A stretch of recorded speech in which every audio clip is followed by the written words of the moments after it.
very interesting stuff that people do, and of course, after that, the party also. I see now. There are also things that people can do. It's not only one can enjoy as well. Okay, what are we doing? What are the projects that we are really working on? It's like say we work on gas hydrates. I hope you might have heard of it. People are talking about renewable energy. So that's what our strong group, Rajan and Mazumdar is saying. That's this group that talks about the gas hydrate distribution, how much we have. Can we explore that? Where is and how much of it is? Varga exploration. You might have heard about this. It's an underwater civilization.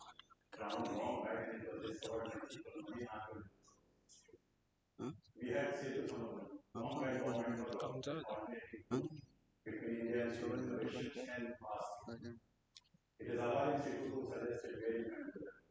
It's the Supreme Court. I'm not going to comment much on that.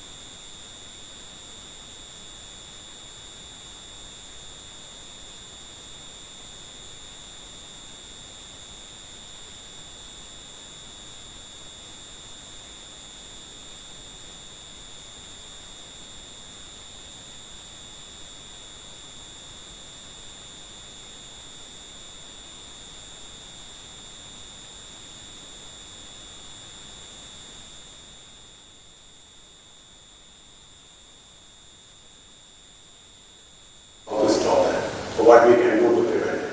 Even in Goa, there are certain beaches like Keri. So people do take consultancy from our civil engineers to find out if we can do something to prevent it. Oil spill dispersant testing. There are people who try to.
350.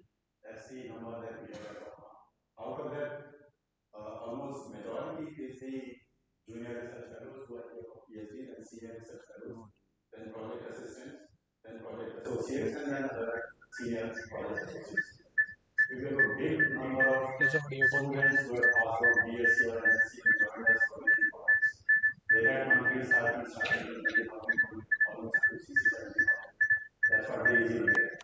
And they can join whenever they work.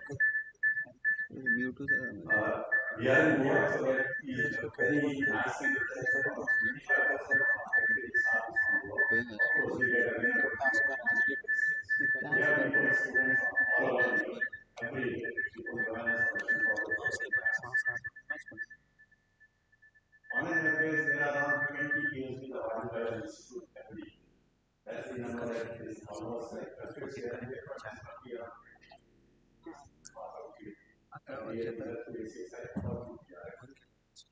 And then again, mostly they were from Goa University.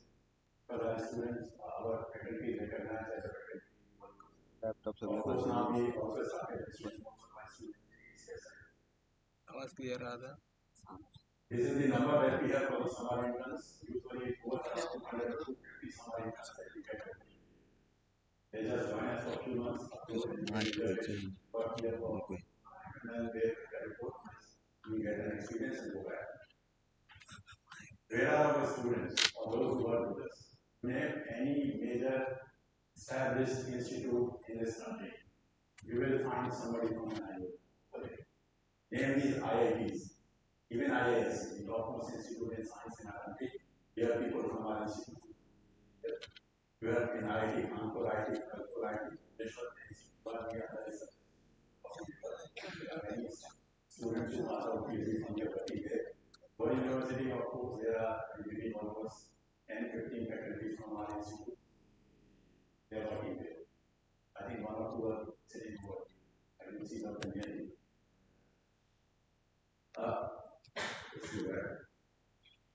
So it's not only the research institute where people find, they can also go back to different private institutes or especially pharma industry. Many of our biology or even chemistry people, they join the pharma industry. These industries in Vietnam. There are several students who are also working very, very top-notch positions. Few of them, we have all of them will be part of it. That's all. If you have any details afterwards, we can discuss that. But that is all the opportunities available for us. Thank you.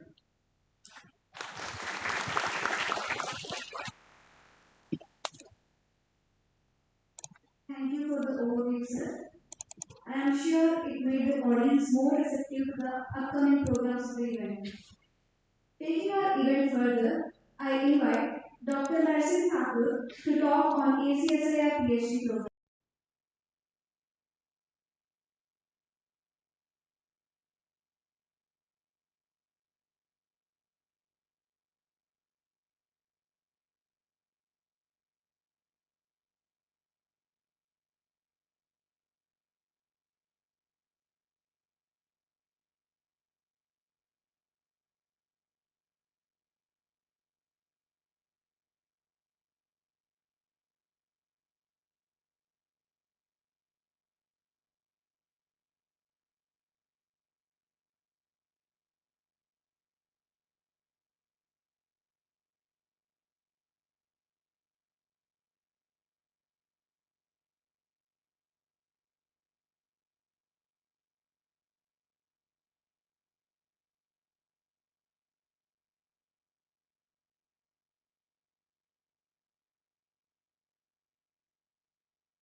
So once you enter in ACSR system, first year you have in two different semesters your coursework. And here you can see the coursework.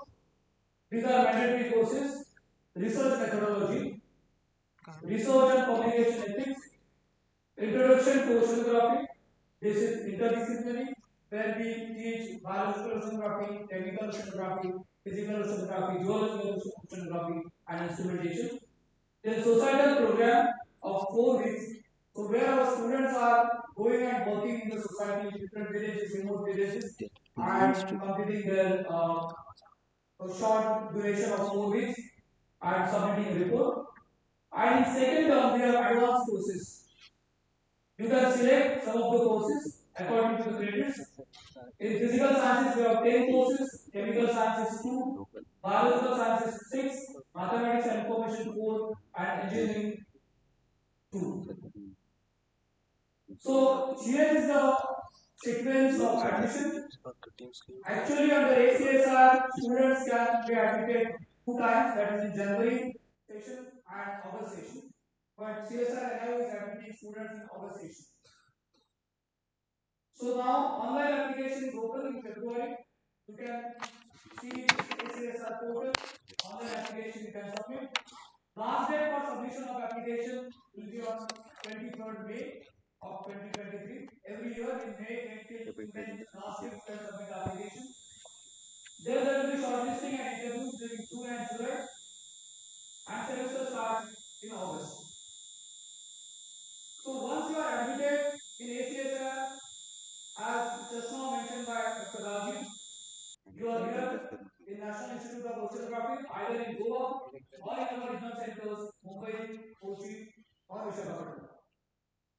And you are getting a lot of opportunity to carry out your research for your PhD degree in headquarters, in the laboratories, as well as on ships. There you can go and do sampling and do a lot of field related activities.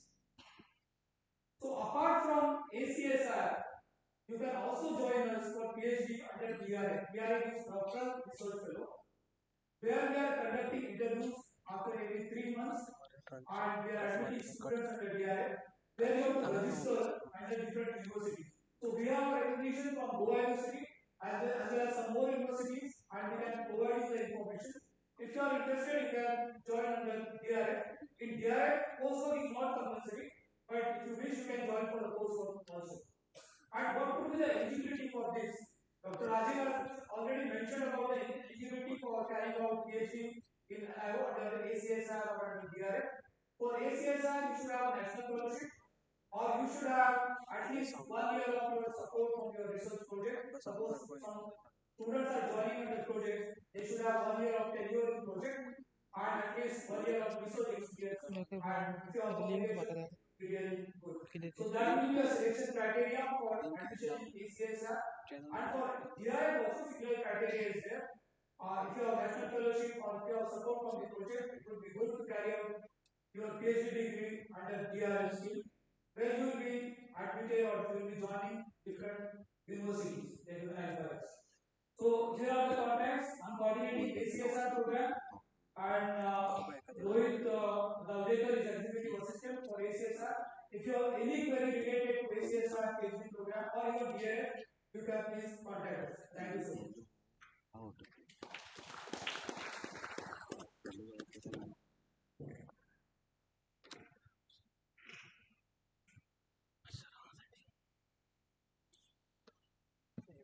Thank you, sir, for such an informative talk on ACSI PhD program. Now, we are moving on to our next and most awaited event of the program, Research Opportunities in Different Fields. I am very pleased to welcome Dr. Latesh Bansal Desai to speak on biological oceanography. Welcome, sir.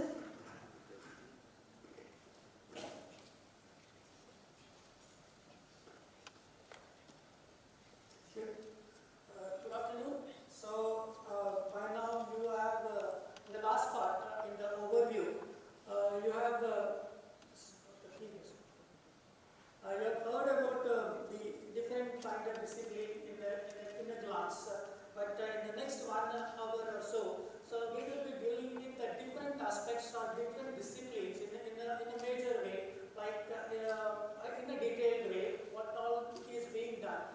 where you can pose some questions and where you can answer some questions that are being undertaken in this particular institute. So, initially when Dr. Raji was presenting, you have seen the globe, so I have just modified it just to see the land ocean configuration. So, it means this will actually, moment you say this, you know that the blue coloration or the oceans or the water, the aquatic world is very vast compared to the land. Next one.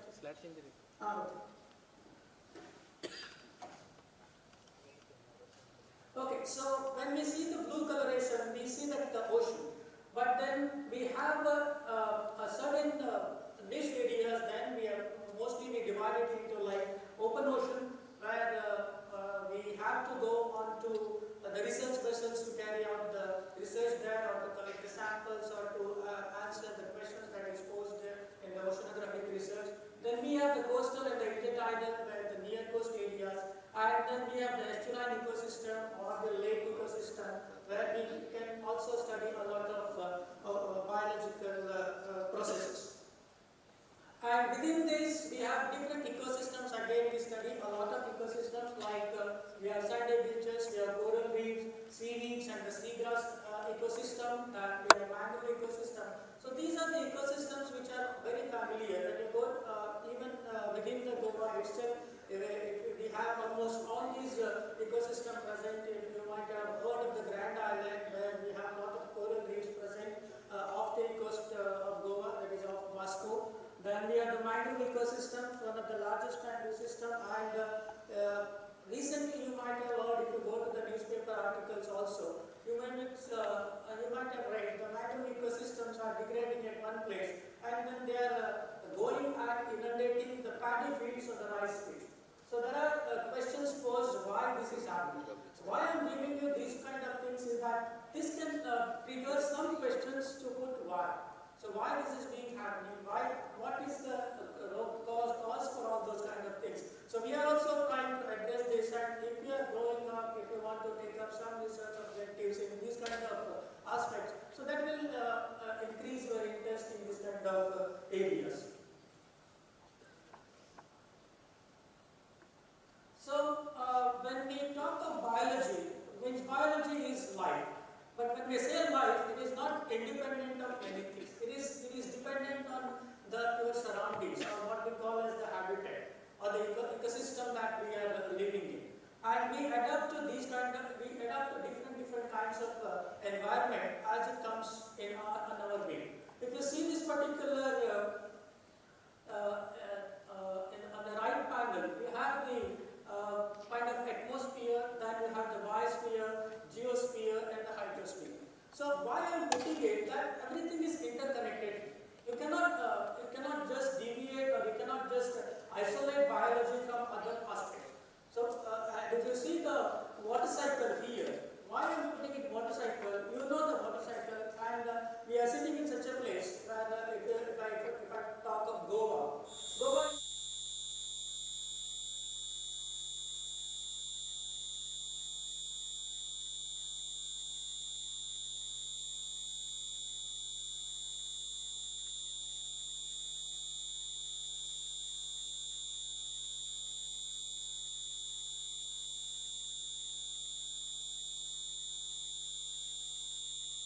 That in the water cycle, that the entire watershed is getting a lot of rains, that it gets flowed into the coastal plains. From the coastal plains, it enters into the Arabian Sea. So all these aspects, all these processes definitely interfere with the biology or with the life in the estuarine ecosystems, the rivers, the near coast regions.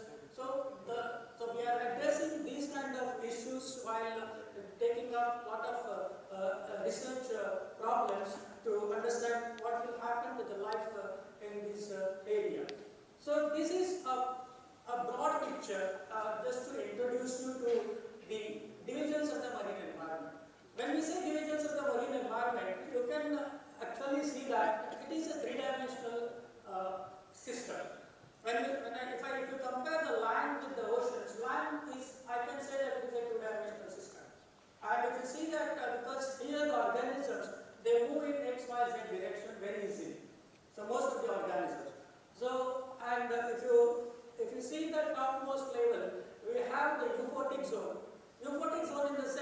where the light will penetrate.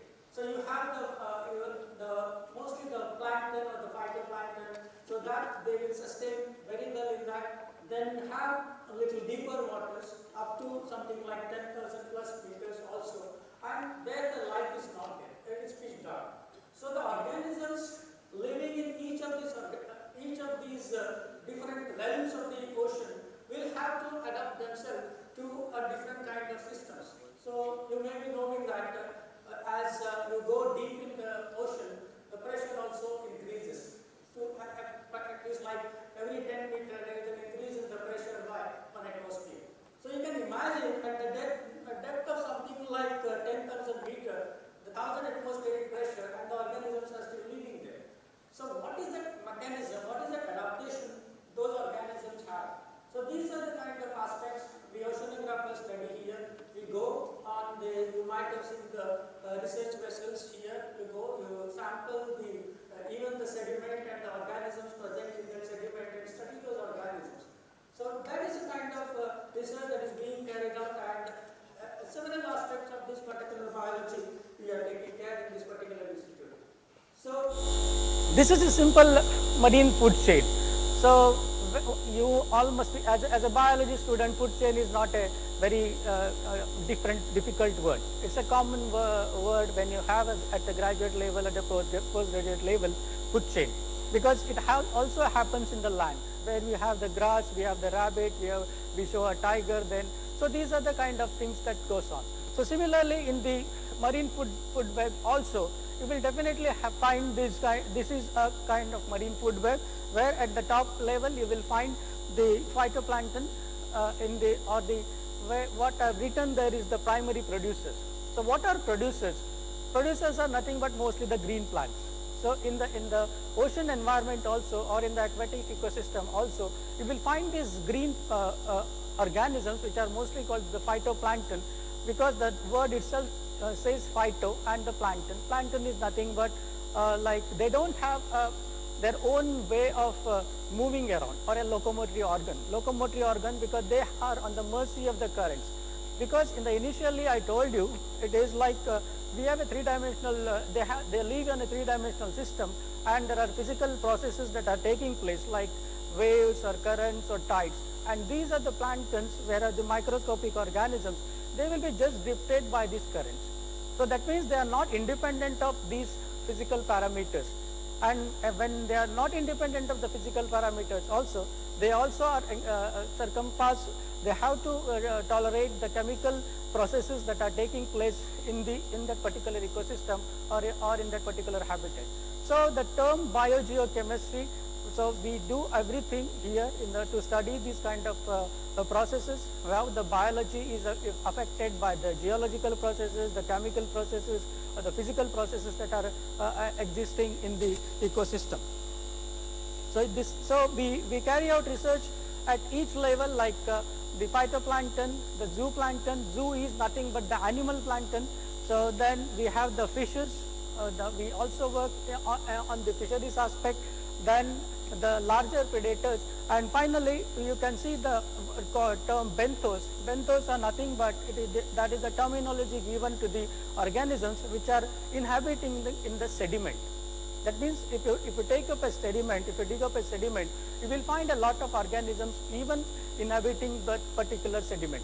So these are the so in each level we carry out research to identify what is the biology there, what is the diversity, what is the type of animals there, how they adapt to that, what is the living conditions there, with a little alteration in the habitat or in the parameters, their surrounding parameters, what happens to their life cycle or the lifestyle. So that also we take these kind of studies. So when I take, say, phytoplankton, then there are again smaller organisms or the microbes. Because when we say microbes or the microscopic organisms or the bacteria, I can put it in bacteria. So these are the organisms also play a very vital role in the ocean ecosystem, because they are unlike phytoplankton, they are all dependent upon mostly on the organic material that is present in the in the water column. So because of that, they are also equally important. And you can, if I just say that microbial loop, if you can see there, so microbial loop is nothing but where the bacteria play a major important role in sustaining the ecosystem or sustaining the biomass. Biomass is nothing but that is the energy that is available for the higher organisms, and how much biomass is available to sustain the life. So there they are more important.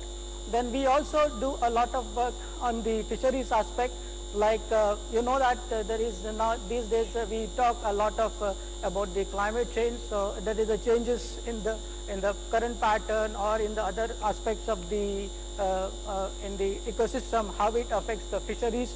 And also we do a lot of research on aquaculture. Earlier also it was told, we take the shrimp and the crab culture, then we also give kind of consultancy services to the people who already who want to establish the shrimp and the crab culture, also cage culture of fishes, then the seaweed culture, because that is again a very important aspect, like seaweeds, because not only from the biology point of view, but also from the biotechnological point of view, because they are very important source for a lot of nutraceutical drugs, and also that also research is being undertaken in this particular lab. Then you also must be knowing about the anthropogenic impacts. Anthropogenic impacts are nothing but the man-made hazards or the man-made impacts that are stressing the environment. So you will, mostly it is the pollutants or the pollution, wherein any contaminants that can cause like the instability, disorder, harm or discomfort to the ecosystem. It may be a plastic waste, it may be a sewage, it may be a polluted lagoon, or the eutrophication. Eutrophication is nothing but whenever you might have also seen some of the lakes wherein there is a thick green patch, or there is discoloration of the entire lake or the pond takes place because of the high amount of the nutrients. So those kind of polluted lagoons are called eutrophicated lagoons. So there also we do a lot of research, because the entire water gets deoxygenated, and the life under those kind of things are very affecting a lot of life. Then also the ballast water from the ship, that is also lead to the pollution kind of and the disturbance in the biodiversity. And these are the different causes of marine pollution. If you want to have if I want to give a larger picture, like we have the Vibrio cholerae. You must have heard of cholerae, that is the Vibrio cholerae, the cholera causing microorganisms. So they also pose a threat to the human health or the society at large. Then we have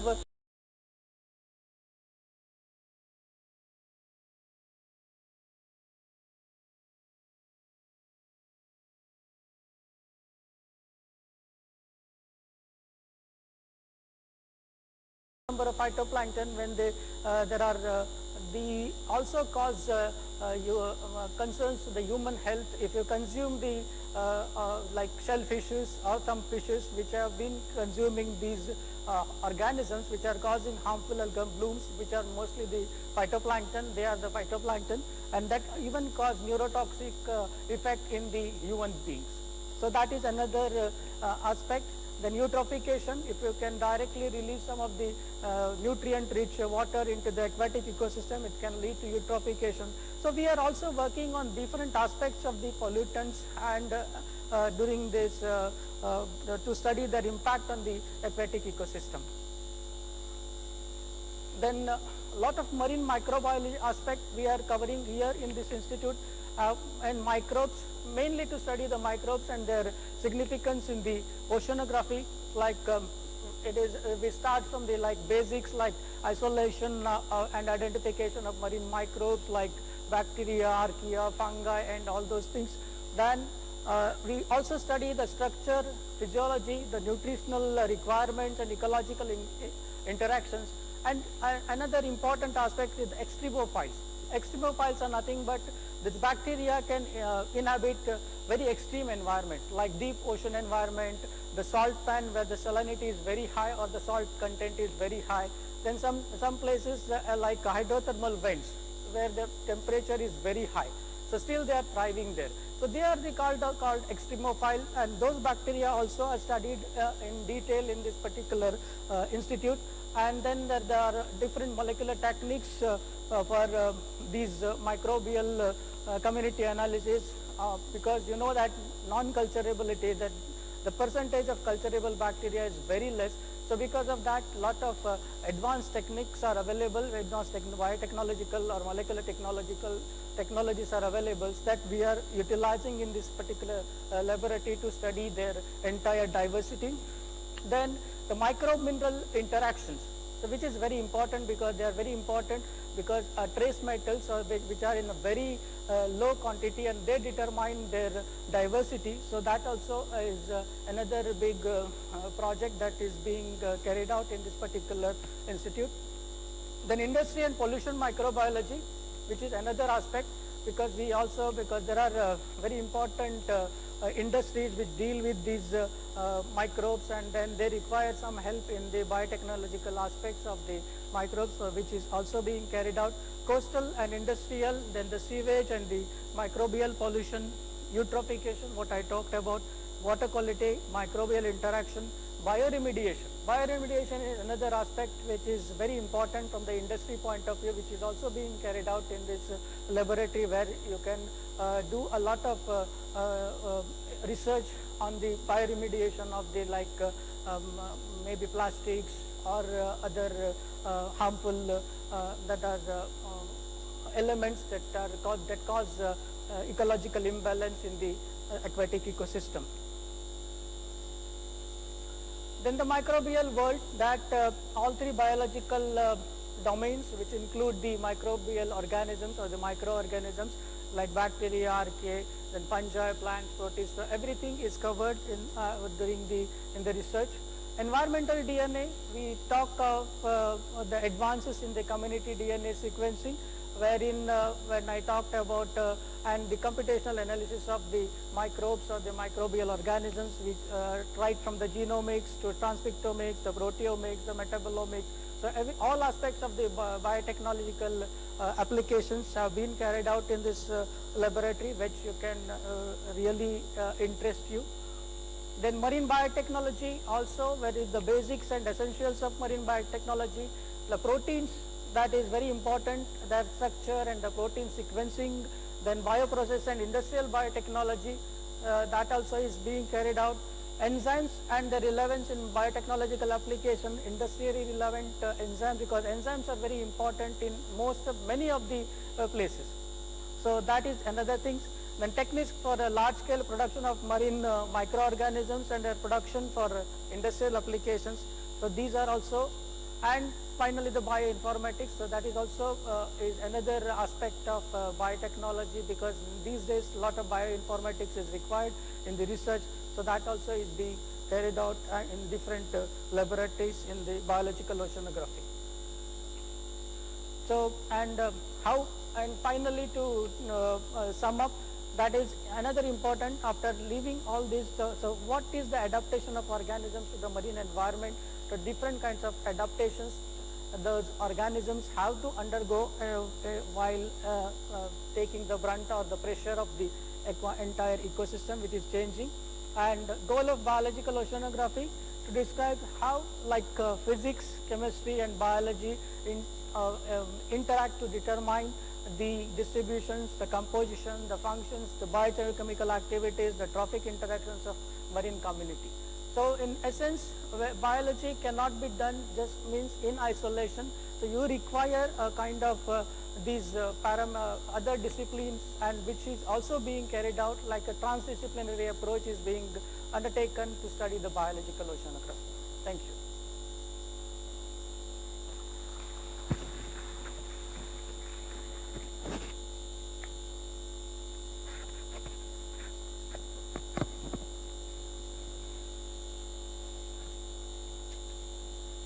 That was a very enlightening talk. Thank you, sir.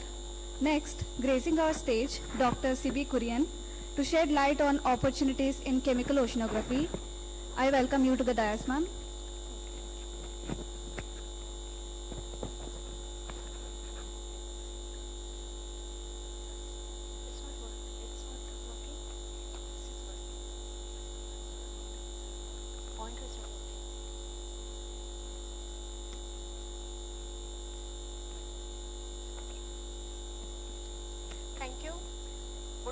to all of you.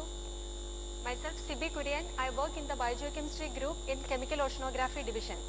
So now in our division, we are working on 3 different aspects. One is the biogeochemistry, chemical ecology and pollution aspects of marine environment. So first I will be talking about the biogeochemical aspects. So Dr. Datesh had already given some overview about the eutrophication and also the deoxygenation aspect. So in this picture what we can see is here, like there are lot of eutrophication associated dead zones are seen around the coastal areas. About 400 sites are there, and also in the, I think the pointer is not working, on the top figure it is shown over here the hypoxic areas along the coastal waters. So we can see that recently there have been a large increase of these hypoxic sites. So this oxygen decline can cause major changes in ocean productivity and then biodiversity and in biogeochemical cycles. So why we are worried about this? Because like it can impact the different organisms living over there. So now the other aspect is like ocean deoxygenation. In the left hand side you can see this is a oxygen distribution from the eastern tropical North Atlantic from Strama et al. Paper, and is showing that in the vertically if you see the oxygen minimum zone, it is expanding over a period of time from 1960 to 2005. So now why we are worried about the oxygen minimum zone? Because like there are a lot of organisms which are adapted to these conditions. So we should know the oxygen minimum zones in the world ocean and how these conditions are changing over a period of time. So if you see this figure, is showing at 300 meters how the oxygen saturation percentage is distributed. So here we can see in the Indian Ocean, the pink color, the northern Indian Ocean, where we can see the Arabian Sea and Bay of Bengal with low oxygen concentration, and also the eastern tropical North Pacific and ETNP and ETSP we can see over here. Now our study is basically focused in the northern Indian Ocean, covering Arabian Sea and Bay of Bengal. So when we see Arabian Sea and Bay of Bengal, these both of these basins having oxygen minimum zone from 150 meters to around 1000 meters, but then their oxygen concentrations are slightly different. We can see thick oxygen minimum zone in the Arabian Sea. In the Bay of Bengal, the traces of oxygen present in the Bay of Bengal is limiting the denitrification. So Arabian Sea is denitrifying, whereas the Bay of Bengal is not denitrifying. When I talk about the denitrification, once the organic matter is produced and it takes whatever the oxygen present in the water for degradation. So once the oxygen is consumed, then it looks for the other electron acceptors. So nitrate, iodate, iron oxide, manganese oxide, these are the different electron acceptors, or even sulfate will be used for the degradation of organic matter. And then our basic understanding, or like our basic research in biogeochemistry group, is to understand the cycling of carbon, nitrogen, sulfur and other redox sensitive elements and their interlinkage in these basins, mainly in the Arabian Sea and Bay of Bengal. Also we study the other climatically important gases like the cycling of nitrous oxide, methane, dimethyl sulfide, how this has been intensified over a period of time.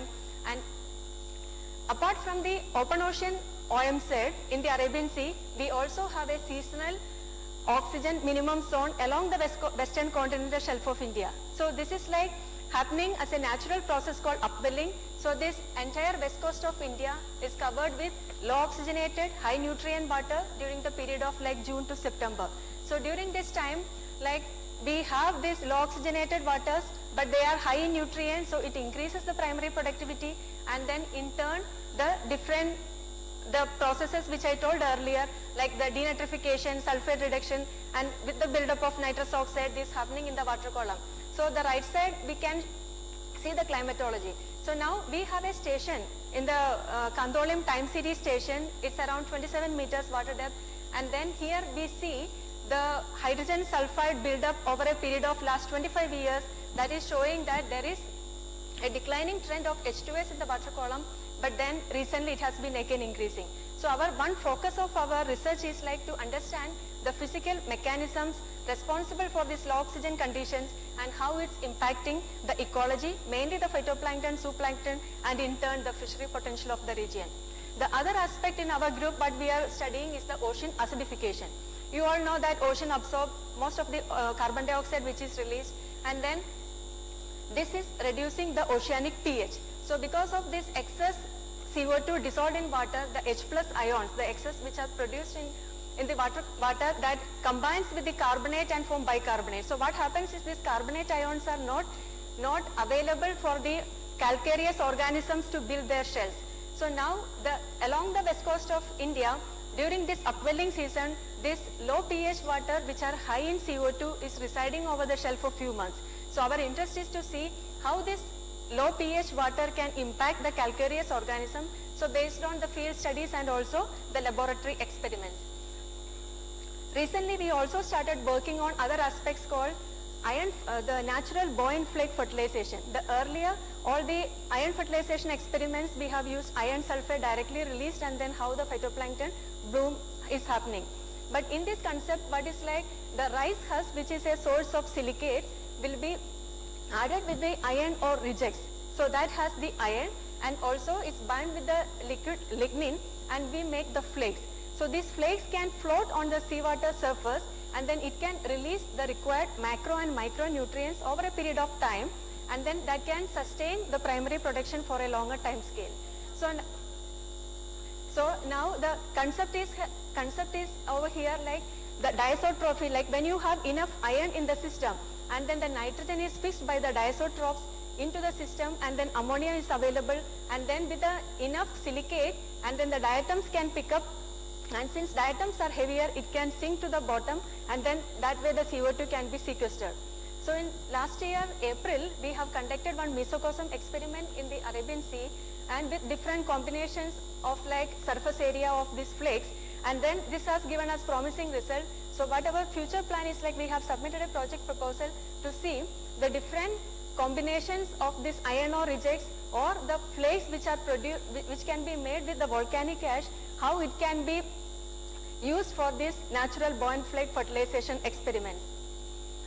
Now these are the other activities happening in our group. There are several projects working on different things like the role of organic nitrogen in phytoplankton blooms and organic biomarkers, benthic pelagic coupling and sediment trap studies, and then the other than the marine component, we also work on freshwater reservoirs.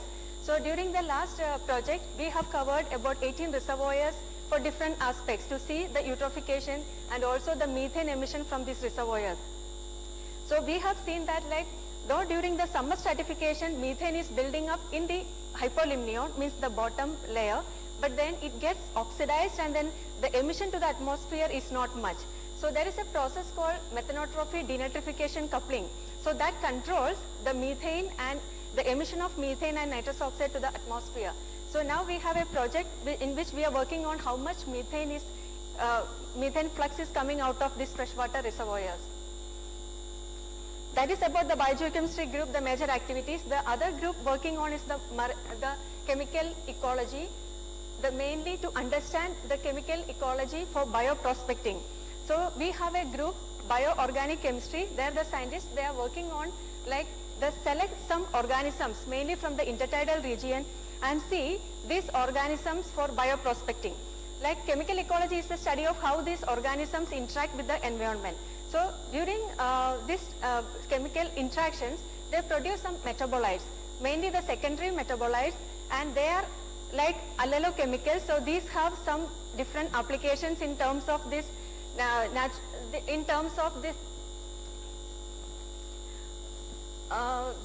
therapeutic applications. So how these metabolites are produced and what are the conditions for them to produce this and the biosynthetic pathways. So these all will be studied, and then once we get this organic, the metabolites, and this will be purified and then it will be tested for different clinical applications. Some of them, like in the next slide, these are some of the bioactive compounds have different applications like antimicrobial or anti-cancerous properties.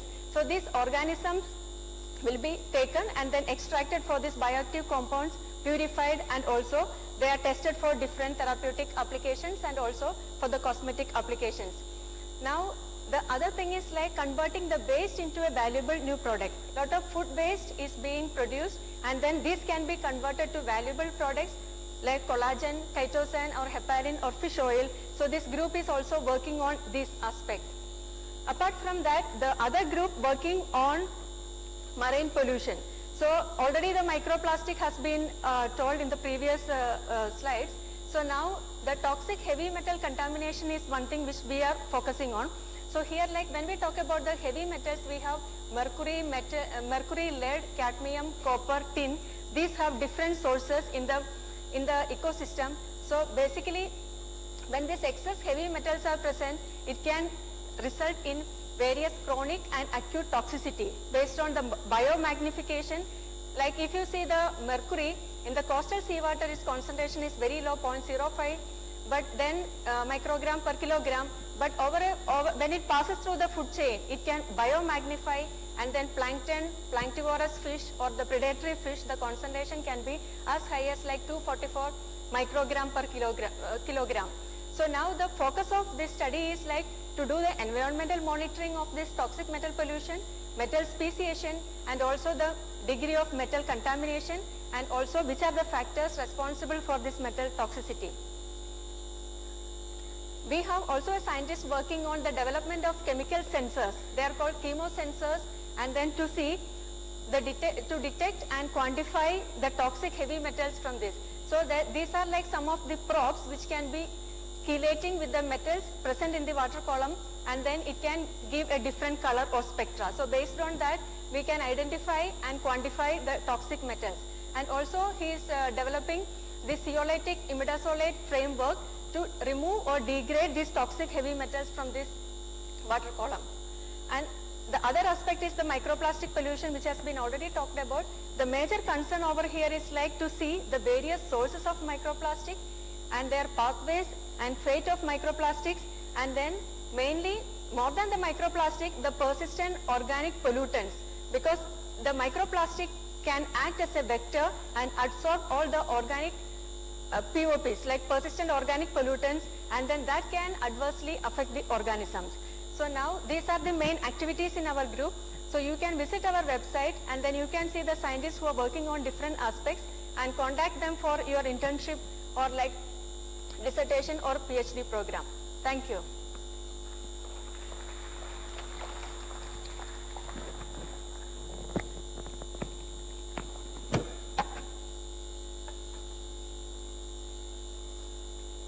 That was a very interesting talk. Thank you, ma'am. Now, I take this grand opportunity to call Dr. Aninda Majumdar to speak on marine geology aspects. Welcome, sir.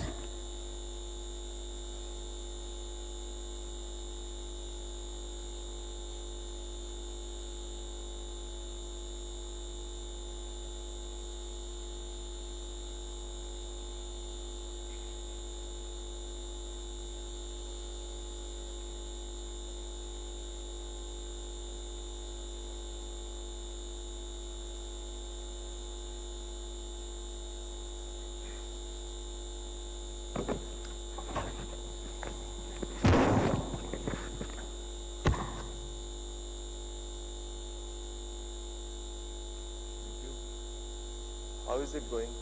Very heavy, na? तुम लोग अगर if you don't ask questions, then it will go even heavier. So just see that. I mean, I don't want to put so much load on you. Okay, so far you have heard of the different opportunities in biological oceanography, chemical oceanography, and Dr. Rajiv also gave a very nice overview of what you can do at NIO. Dr. Thakur also told you. I'll just give you a little bit idea about what we do as part of geological oceanography. This slide change नहीं हो रहा है, just manually change करो. हाँ, so this slide Rajiv has already shown you, and this shows that how when you say geology, we always have to talk in terms of the landmass here and the ocean here. Go to the next slide. Next slide. Yeah, I have simply magnified this whole thing, and just to show you, go back. Yeah. So when you say geological oceanography, we are of course studying the ocean system, but at the same time, we mostly study the sediments in the ocean. It's full of sediments. Here you have almost 8 kilometers thick sediment. You can understand how much record, but where from all those sediments came to the ocean? They are all coming from the land. So when you want to understand geological oceanography and you want to know about the sediments, you have to understand the land as well. Okay, because entire sediment here comes from the land. So you have to understand the land also a little bit. That's why I showed that because everything is getting eroded and transported from the land into the sea, where they are getting deposited. And when we study the sediments here, we learn how they have come, what are the different properties, and like that. Next one. Yes. See, these kinds of things, which is a cross section, from the shelf to the sea. So many things. Let us say from the Himalayan mountain belts. From the Himalayan mountain belts, let us say Ganga river coming, and then it is finally falling into the Bay of Bengal, and like that. But within this entire thing, the geological oceanography is this entire thing. You know why? Because your entire Himalayan sediments, Himalayan mountain is come out of the ocean. It's all present in the ocean system. Ocean sediments, they only built the Himalayan mountain. So when I say geological oceanography, I talk of the whole thing. So you will be studying the entire thing, and that's exactly what we do. Go to the next one. Next slide. Okay. So what we study? We study geology, geophysics, geochemistry. So when we study the physics aspect of it, chemistry aspect of it, then of course we are looking at geobiology, geoengineering, geoinstrumentation, geoheritage or geoparks. So many things are there in the geological oceanography studies. Next one. Next one. Yeah, this is how we continue to change. This is how we study geology. ये क्या है? Change ही नहीं होता. अच्छा, तुम्हारा ये उल्टा है. तो कभी-कभी ऐसा होता है. So we have ships. Dr. Rajiv showed you. We also use boat when we study at the absolutely coastal region. You have an opportunity here to go underwater diving, and you can study the corals that we do quite regularly. And in future, we hope that we will actually send vehicles like this, which will go underwater with robotic sand to collect sediment, or you can actually board a vehicle like this and go to 4,000 meters below in the sea. Just simply board this vessel and go down. India is already making one such thing. It's known as HOV, or human operated vessel. You can actually drive the vessel and go to any depth you want. Next one. Yeah. So these are the different things. So you don't have to really read all these things. I'm just telling you very briefly that we do geochemistry. In geochemistry, there are so many aspects in geochemistry that we deal with. You just look at the broad things like climate change, paleoclimate, paleontology. These are all part of the geological studies that we do. There are other details that you can always interact with us and find out the details of this. Next slide. Yeah, this is important. Marine mineral deposits. We do work on marine mineral deposits, conventional and non-conventional hydrocarbons, coastal processes, like what happens near shore, like beaches and near shore, geophysical, lot of geophysical study we do, and marine pollution study also. These are all part of the geological studies.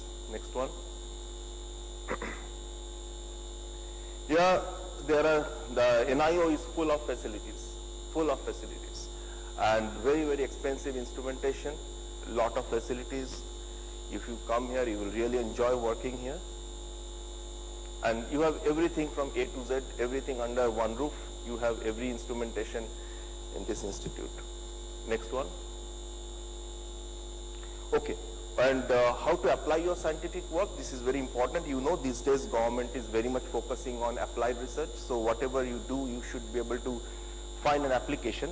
And this is the right place the outcome from this organization find a place in the government policies like mineral exploration, construction of the ports, monitoring of natural disaster for safe installation, major role of development of offshore instrumentation, monitoring of mitigation of marine pollution, benthic mapping, offshore installation, strategic purpose, conservation of coral reefs and vulnerables. So all these things you can do, but what is most important, and I want to end the talk with that, what is most important is ideas. I can give you all facilities, everything, but where are the ideas? And that's exactly what we expect from the young minds here, boys and girls. We want that you think big. You know why I'm saying this? And in fact, this is also not my idea.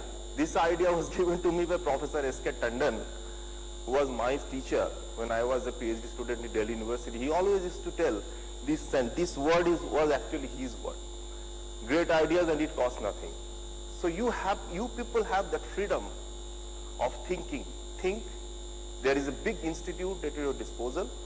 Think, come up with bright ideas, and don't worry about that idea will go wrong and right. There is nothing wrong in science, everything is right in science. Just think of it. We are here to serve you. We are here to provide you the facilities. Come and work for a short period, a long period, as you wish. As you have seen that the institute is full of facilities and full of knowledge and data and everything that you want. You can work, only thing, come with great idea. Thank you very much.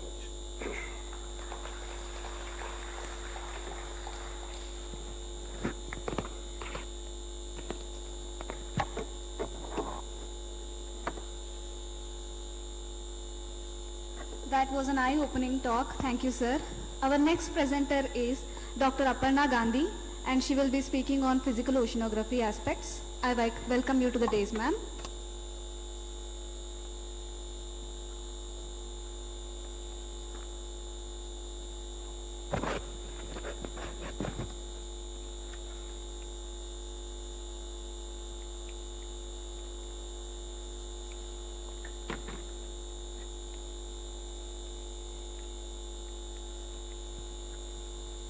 Hi everyone.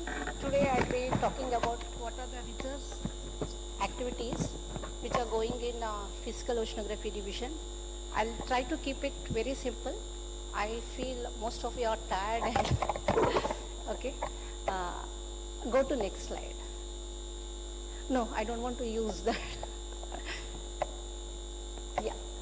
When we talk about research, actually you must have gone to beach or something. You must have seen so many waves and currents of water coming towards you and then going back. So what do you think? Ocean is well mixed? Because if I take a glass of water and then do it 2 or 3 times, entire thing get mixed, right? It is not surface is something, bottom is something, mid is something, right? So when ever since earth is formed, it is rotating. Along with that, water is rotating. So what do you think? Ocean is well mixed or it maintains its identity?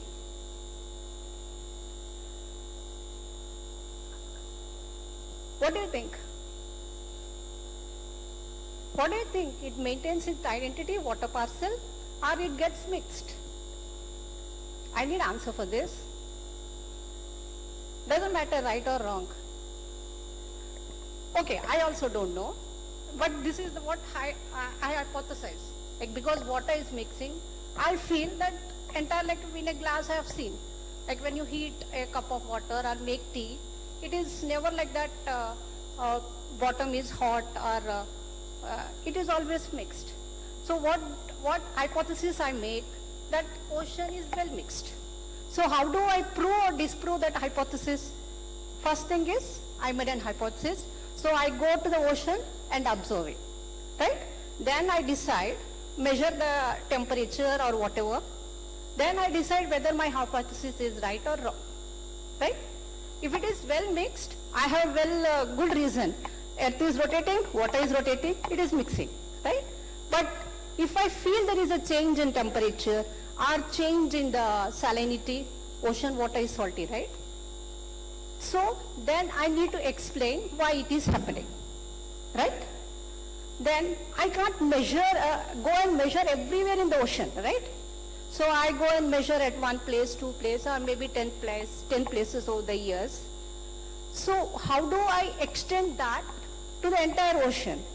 So what do I do is, I hypothesize first, I go and measure, I prove or disprove my hypothesis, I extend my hypothesis using a numerical modeling. So in physical oceanography division, we have our research can be divided into 3 categories. One is observation-based programs. Second is data analysis. Once it is there, like I know the temperature is constant or it is not constant in the ocean. Why it is so? I analyze that. Then I extend that to the entire ocean, and those are that I do using a numerical model. Fine? Next slide.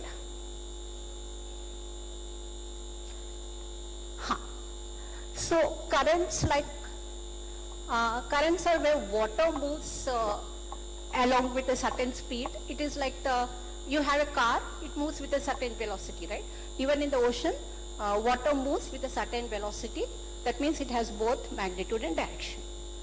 So this is a major thing which affects the climate, which affects the life. So this is a major program which is going on in the institute for so many decades now, current measurements. First thing is, we'll not go into those details of what it is. First is a current meter. It is abbreviated as RCM. So what it does is, if you have seen, if I have a flag, okay, if I blow air in one direction, so flag moves along the direction of the air I blow. So the current meter basically contains one flag and one a rotator, okay. More is the current, more are the rotations. So that is an RCM, how it works. So I will know the direction and I will know the speed of the water. Then, but in such case, what happens is, I have to go on the ship or boat, hang my motor or meter, and then measure. This can be done using ships. Then for that, I will not have ship for the entire year, right? Maybe 10 days in a year or 20 days. Each ship day costs around 8 to 10 lakhs. Okay? So what I do is, I will design a mechanism such that I leave my motor there and I come back to land. And then next year, I'll go and then check in the entire year how current has changed. Okay? One such is ADCPs. And it not only gives at one particular location, but it also gives along the, at so many locations. Like I have where I gone to the ocean on one particular day of the year, I kept my ADCP down there, and only next year I'll go and check what data it has given. Okay? And there are certain things, our institute have already 2 ships working, right? So why I should go? So what we have done is attached ADCPs to the ship. So wherever ship goes, I will get the current data. So this measurements of currents is going on in our institute for so many years now. Not years, decades. Next slide. Yeah. And other important parameters in physical oceanography is sea level. So if you have gone to any beach, you must have, not beach, maybe jetty, you must have observed that sometimes the water comes till here, sometimes water goes till here, then down, and again every day it oscillates, right? So earlier tide gauge meters are simply a scale attached to any pillar near the coast. Okay? So every hour somebody will be going and measuring 5 centimeters, 6 centimeters based on one mean sea level, that is a reference. I will not go into the details, but with that reference level, my sea level in a day has ranged, gone from 5 centimeters to 10 centimeters in the top, and then -5 centimeters. Like it was here, then it went down. This you must have observed in the beaches also. Sometimes water come till here and sometimes they are there only and sometimes they are much behind, right? So this is what you observe. And now these are the old-fashioned tide gauge data, and these nowadays there are the fluid level sensors where you have a big house constructed. Okay. Other measurement is CTD. This you must have seen in your foyer these 2-3 days. Yes. So these contain so many sensors. Whatever sensors you attach, temperature, salinity, chlorophyll, fluorescence, oxygen. So what it does is, it goes into the water and then comes back with the measurements. So so now after the CTD measurement, I have come to know that blue color is temperature, I think so. No, red is temperature, blue is salinity, or whatever. Okay, so from this figure, one thing is clear that with the depth, my temperature and salinity are not constant, right? Only to a certain level, they don't change, right? So, but otherwise it is changing. So when I plot the temperature and salinity of so many water parcels or so many locations, then each water parcel will have its own temperature range and own salinity range. It is called as TS diagram.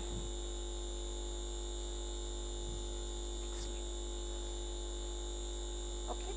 So if you have Persian Gulf, their surface water will have certain range of temperature, certain range of salinity. Even though they come and they flow into the Indian Ocean, still they maintain their identity.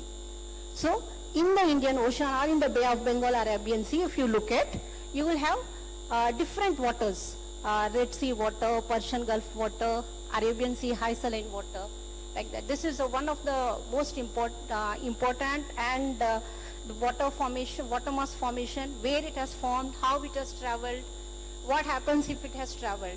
Like high saline water, if it is coming and mixing with Arabian Sea water, then what happens? So much dynamics is happening, right? This is one of the topic we have been researching on for so many years now.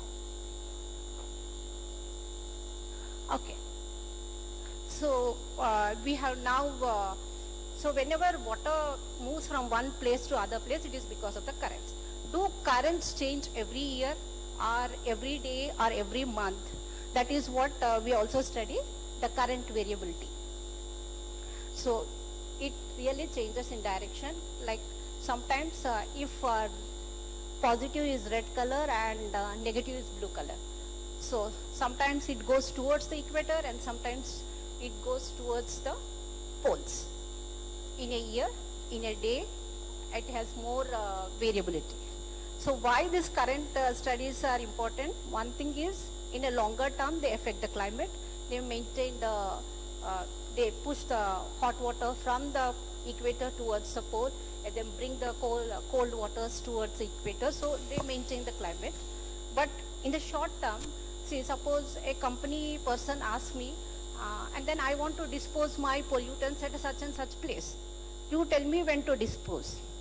So our institute should be able to suggest a place कि ऐसा नहीं होना है कि वो pollutant डाल के आएगा हमारे पीछे पीछे वो पोल्यूटेंट भी वापस आ गई नहीं ना तो you have to look at a stronger current where the pollution can be dispersed. Like suppose he wants to dispose of some chemical from the factory, so you need to identify a place for him, right?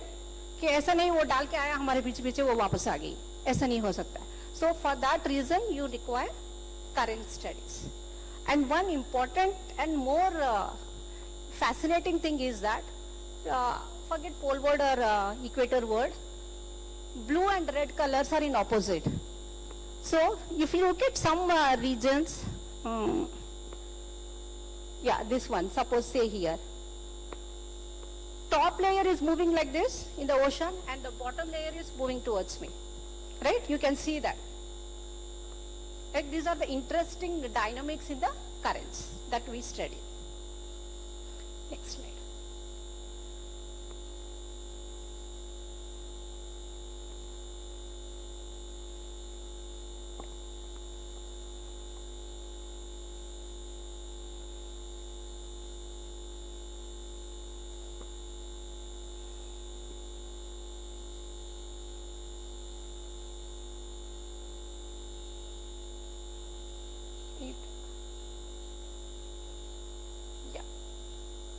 And one more important study which we do is sea level variability, how the sea level is varying over the years. Like in the newspaper you must have heard like sea level is rising, at what rate it is rising. That is what we do. This is approximately in the Indian Ocean, it is ranging around 2 to 5 millimeters per year, the sea level is rising. This is what we study. This is over the 1993 till 2020 or so. So we look at the salinity variations. So this is what is longitude in the Bay of Bengal. So blue value is low and red value is high.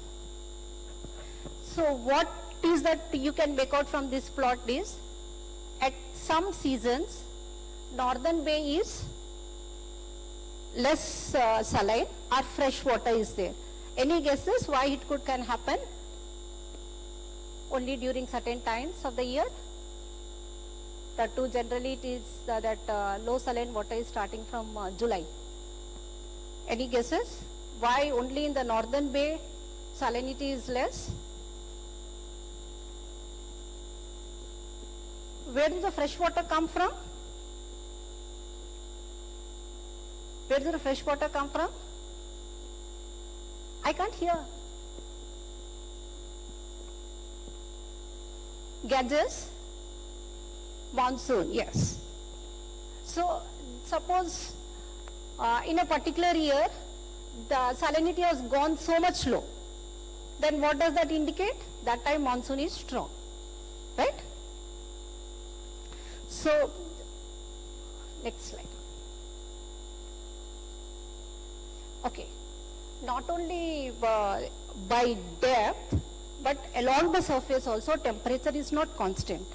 Like some parts of the ocean is warm, some parts of the ocean is cold. And there is a boundary region between this water, warm water and cold water.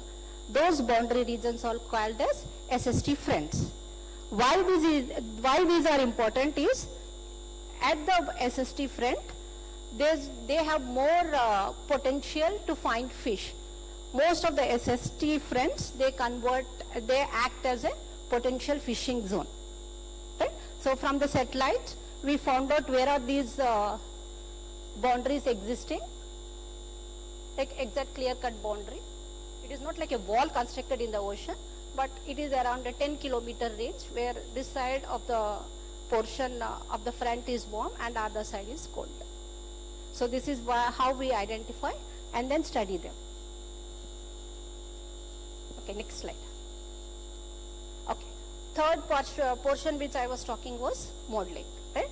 The SST fronts which I have just mentioned, we have modeled them. So do you find any difference between the first slide and this figure and this figure? This is actual observation from the satellite. This is what we generated in our lab using a computer, right? So all the top 3 panels are satellite data where on particular years or particular days of a year, and this is what we have estimated in our lab using the computer. So this is somewhere near Gujarat. So this is one of the model which we have been using. Next slide. Okay. Some of my colleagues, they work in tropical cyclones. Tropical cyclones, as you all know, they affect the coastal areas. Now the population is increasing. So we need to study if the cyclone forms at a particular place, where it will go, when it will go. Like nowadays it is happening in the news, like cyclone is going to hit this place, cyclone is going to hit that place. So there are some of my colleagues, they work in this cyclone. Not only the cyclones in the Indian Ocean, but cyclone in the Pacific also. So where are the tropical cyclones?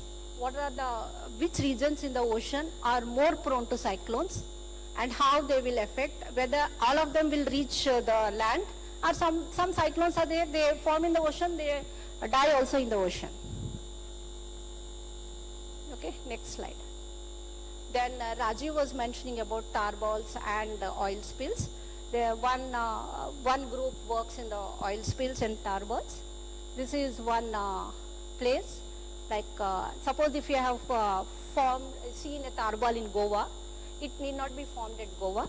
So one modeling study, they say that it must have generated here either at location A, what is the possibility of generation at location A, location B and location C. So if you find a tarball here in Goa, where it was formed, what is the source? That is what we study in our district. Okay. Rohit, play the movie.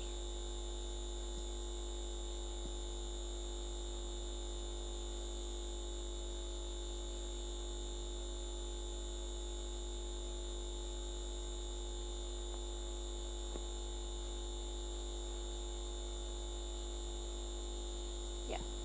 See, we observed a oil spill there, and how it moves, where it goes, all this is modeled.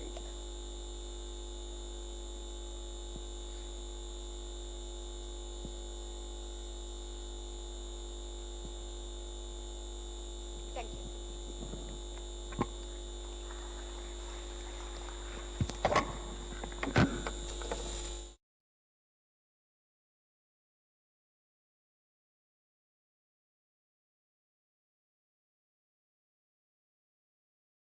Anand Lokapure to talk on marine instrumentation and robotics.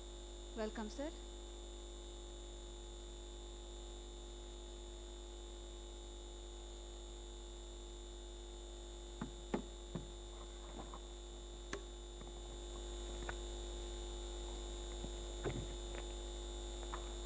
Yeah, good evening. So, good evening, all of you. So, I'm working in Marine Instrumentation Division, and I will explain about what we do in marine instrumentation. So, we develop the technologies for coastal and deep sea application. Yeah, so we develop the technologies for coastal and deep sea applications. So, as you all know now that we are working in physical oceanography, we are working in biological oceanography, we are working in geological oceanography. But we are using the tools, we are using the sensors, we are using the systems, and we are making it. So we have a group of 12 technical people from engineering background, and we are the engineers who are working on the development here.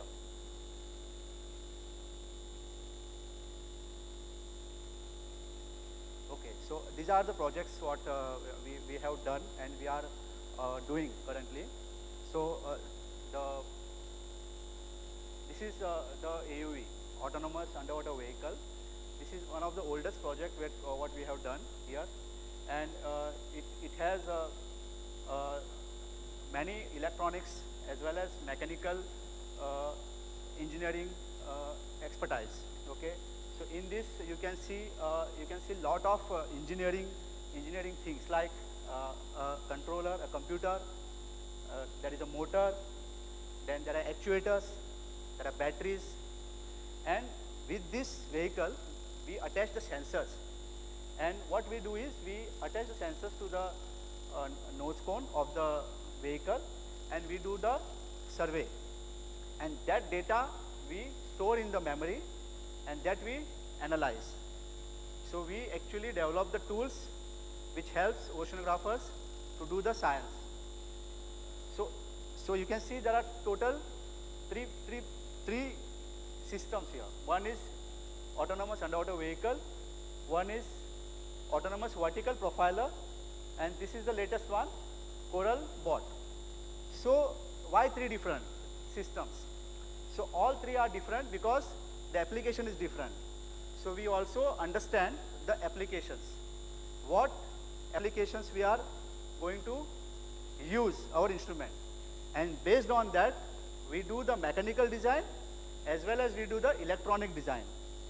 So we look people who are interested in mechanical system design, who are interested in electronics, embedded systems, computer science. Okay? Okay, so now I will explain what are the expertise available at the department where we are working. So we work in embedded systems. So in embedded systems, we work on microcontrollers, we work on processors, we work on memories, then we work on system design and integration. So we work on different types of sensors, we try to interface them, then we also work on communication systems and design.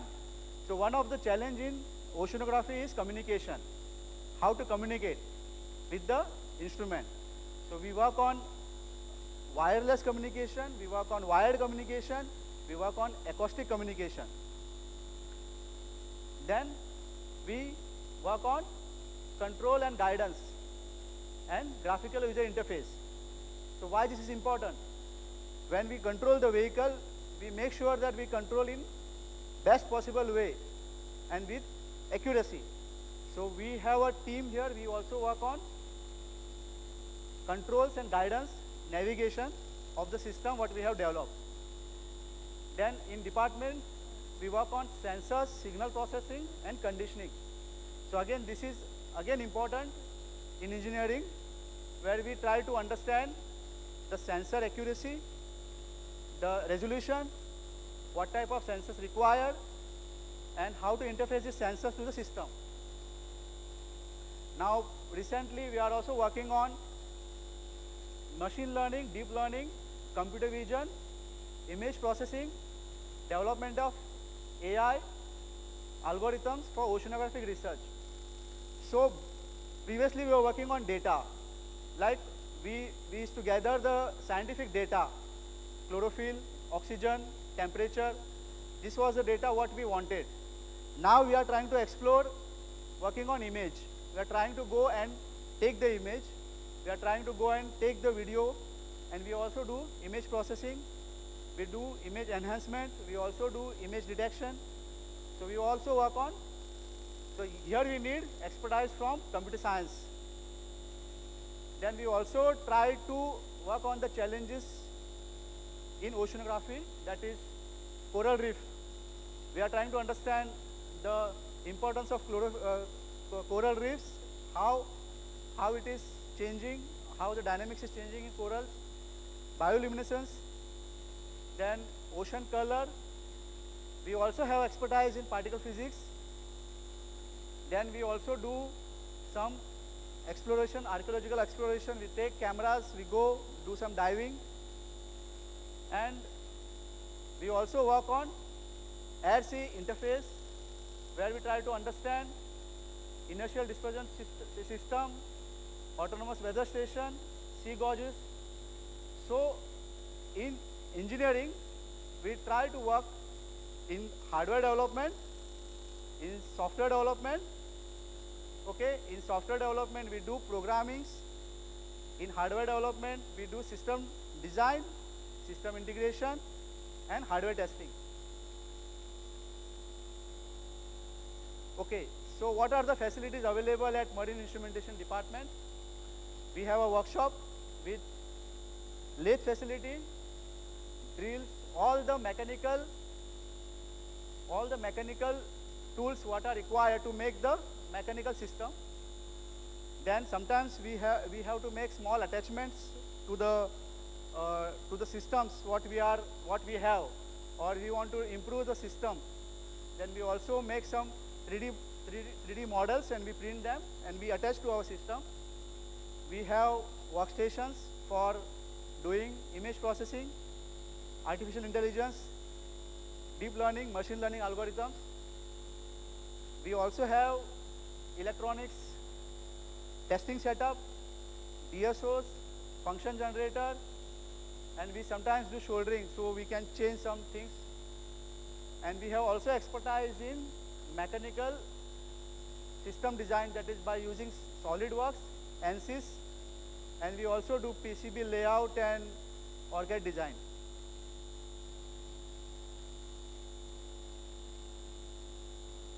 Okay, so what we expect from the students here from Marine Instrumentation Department, we prefer students from engineering background who are doing project work for final year. Either it's 6 months or 1 year. We also prefer taking students from master's background in electronics, electronics and communication, electronics and telecommunication, electrical and electronics. We also prefer students from computer science, and there are some of my colleagues who also prefer taking students from mechanical system design, doing engineering in mechanical or masters in mechanical engineering. And presently these are the students who are working with our team. They are from different parts of the country. So some are from Goa, some are from Tamil Nadu, some are from Delhi. So you all are welcome. Try to explore the opportunities. You can go on the website and check the projects, and if you are interested, you can always connect to me or my group. Thank you. So the status of my status is till date we have trained around 300 students. All are in good place. People are working in private companies. Some are working in organizations, government organizations, and also if you are working, if you have done the higher studies and also doing PhDs and all in India as well as abroad. Thank you.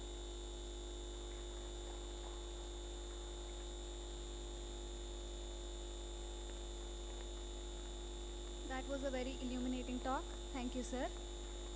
Taking our event further, we now have online testimonials. Let us hear feedbacks from our past and present students about their journey to NIO and onwards.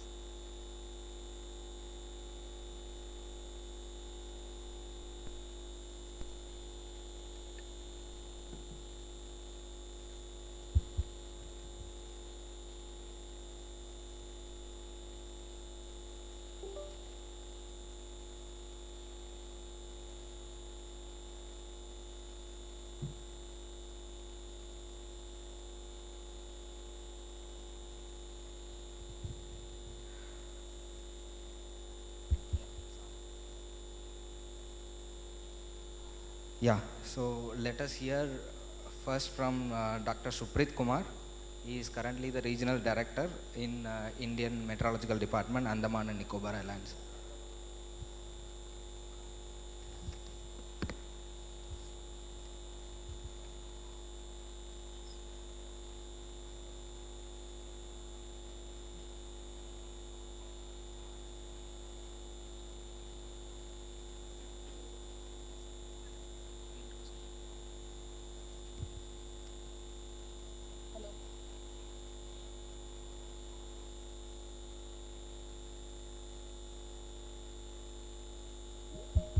Dr. Suprit Kumar, can you hear?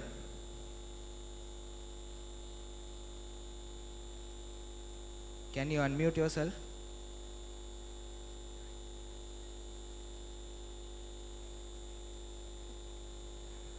I think we can't hear still.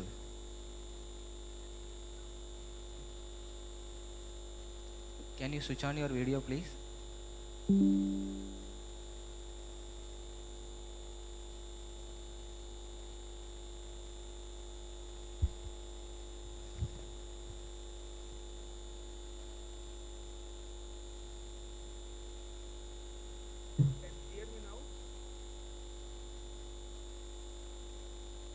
Yes, we can hear you.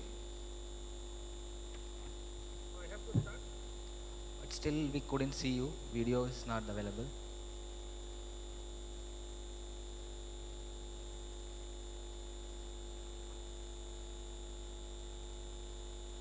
I can see myself.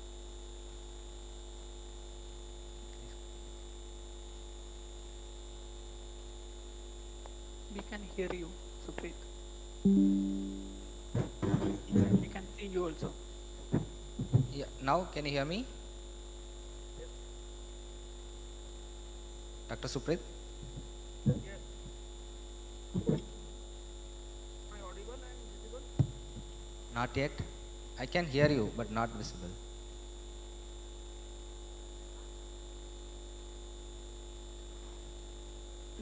It might be from your end. We can hear him. Okay, no problems. I think you can proceed. We can hear you.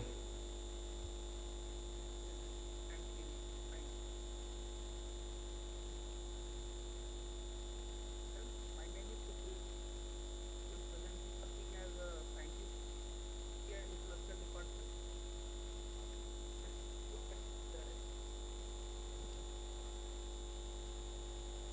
So I did my MSc from at 2000. Was looking place to do, and I got some CSIR there of research. I came to NIO that time. Basically, met them and I liked the place. Started my research there. Something I like to tell or that NIO was not a core institute. I was from atmospheric science. And also the lab I have chosen was marine hydrodynamics lab. Just now you have heard Dr. Aparna was my senior there. Subject there also I have not chosen a core subject of the lab. I have chosen hydrological modeling, and I am glad that I have chosen that subject. I liked that subject that time.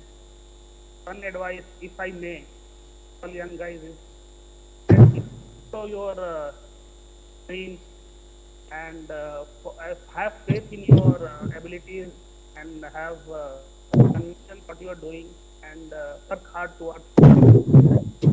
I have done my hard work there. And I was, as you say, the young only once to do some society. That's what something about the lab at NIO. It's very the environment was very very nice. I got help from each and everybody. I will tell you that NIO was that time the best places, and I'm sure it still is one of the best places to do research in earth sciences. So you have trying to do research in earth sciences, about how the oceans in climate or weather, still one of the best places. And that's what I am grateful to all the NIO, everybody, my supervisors, my lab mates, my friends outside in the other labs. From there I got a great perspective, because now you can see that the earth system science is a system sciences. So in one places getting all those expertise is rare, I say. Thank you very much, NIO. Very glad and very grateful. I am also very grateful to HRM team, Rajiv and Dr. O. They gave me a chance to. That's all. Anyone have any questions or comments? Forward to HRM, and I thank you very much.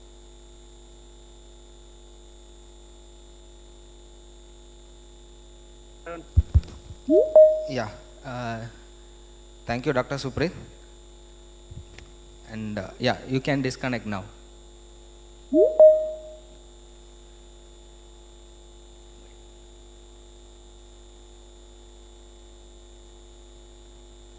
Yeah. Dr. Dam, can you hear me now? Yes, I can hear you. Yeah. Am I audible? Yes. Yes, you are audible. Can you reconfirm, please? Yes, you are audible. Yeah. I think before you introduce, I'll brief about you. I think next we are going to have Mr. Vivek Dam. He is the Advisor, Research and Innovation, Delegation to the European Union of India, New Delhi. So you can proceed now. Yeah. Hello. Can you hear me? Yeah. Thank you very much. I think other participants can mute themselves because it is getting cross connections. Good afternoon. I'm Vivek Dham. I'm a senior advisor at the European Union delegation at the New Delhi office. I'm a proud alumni of NIO Goa. I did my doctoral thesis way back in 2000, almost 22 years back. I can say that NIO is no doubtedly one of the best premium research institute in oceanography in country. I think is one of the institute which covers all the disciplines of marine science. And the institute gave us a privilege to meet, listen, and to work with stalwarts. I can name few like Z. Qasim, Dr. Polrekar, Dr. Untawale, Dr. Wag, I can say, Dr. Nakvi, Dr. Dilip Kumar, Dr. Nigam, even Dr. Shetye, and not to forget my mentor, Dr. Waffer. I can say that I had a best time of my life in Goa, and I would give me my degree, open a window for international exposure, and most importantly, I met my wife in NIO. So NIO gave me a lot of things to me. And also with that, I managed to travel across the world. So that was, again, thanks to NIO. I was in France, US, Taiwan, across the different continents. I've been there, and I had an opportunity to work in research field. We had a lot of fun, which I cannot share and discuss in public forum. With my friends are there, but some other time I will come to NIO and we can discuss that. All my friends, basically either colleagues, are mostly scientists or in academics. Probably I'm the one who is not doing the science as such. I had changed my field in 2005. I'm more into a science administration, a diplomatic job. So I was earlier doing Indo-French research and innovation collaborations. And now I'm looking after the European Union research and innovation collaborations. So lot to do with the bilateral relations between two countries and funding. So if I may give 3 key messages based on my current scientific and administrative and funding experience, might be helpful. First could be the doing research has changed a lot. And I'm in the process because I know what the politicians are thinking, what the policymakers are thinking, and what is implementing on the ground. So I can see the rapid change, the transaction is happening right now. So you need to be very adaptive. If you look at any postdoctoral positions right now published across the globe, the wet lab work is reduced tremendously. What the people are looking more, the people with the skills of data science modeling.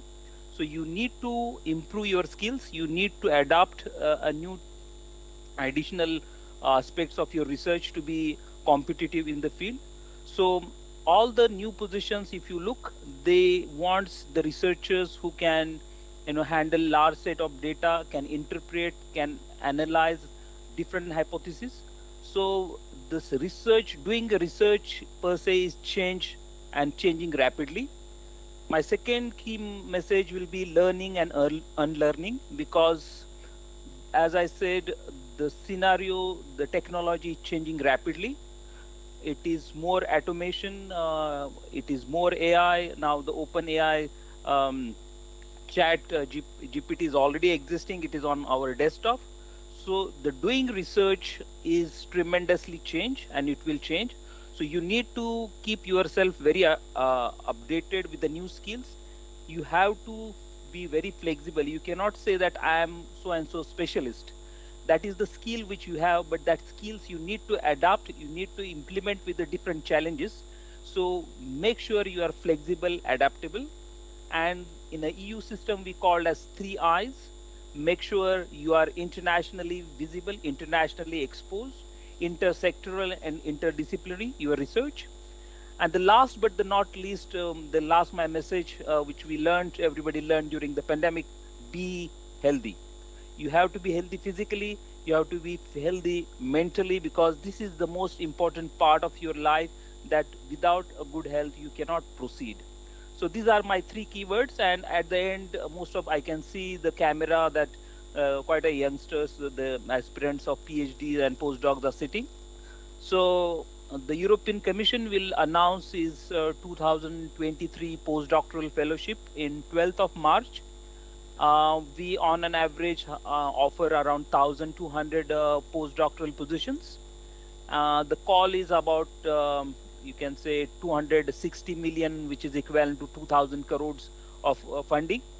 And India is doing quite extremely well. So those who are interested in, maybe interested to look at the Marie Curie postdoctoral fellowship, maybe if Thakur is interested or Rajiv is interested, we can organize an online session, or I can bring my colleagues from DAD and French embassy and other embassies to Goa.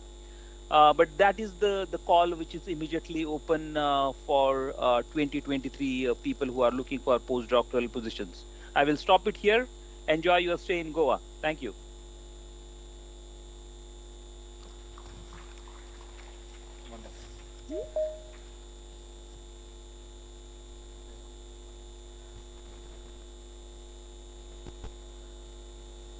Thank you, Dr. Dham. So next we will have Dr. Prabhu Mishra. Dr. Prabhu Mishra, can you hear me?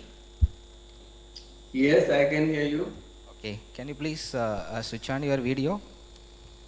Yes, am I audible and visible? I can hear you, but we couldn't see. Camera is on and mic is also. Yes.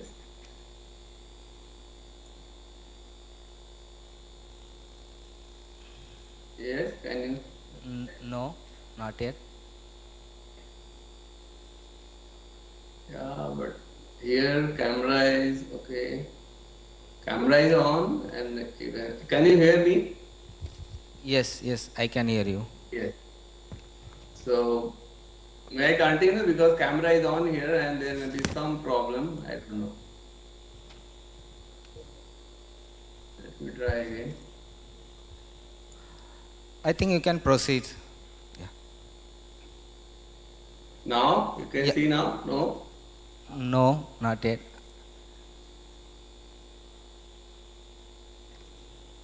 Maybe I think there is an issue from our side. So you can proceed, Dr. Prabhu. Okay. Thank you, and it's a pleasure to speak to all of you. And my name is Prabhu D. Mishra, and I did my PhD from NIO in 1998 in Chemical Oceanography Division.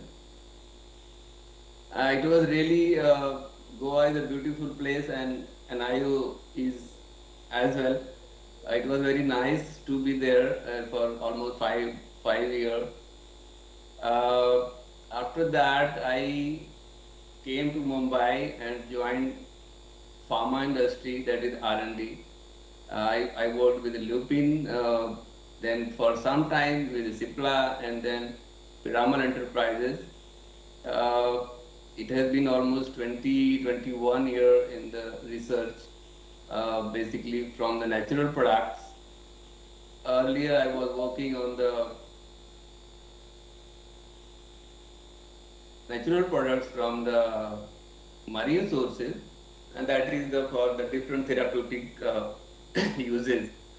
Currently I am working as a global R&D head in the Roha Dichem, which is a company working on the different kind of nutraceuticals and ingredients. That's all about my journey, and still I have, when I was in Piramal, we had a collaboration with the Chemistry Division and NIO, and together we developed new chemical entities and we patented some of the products.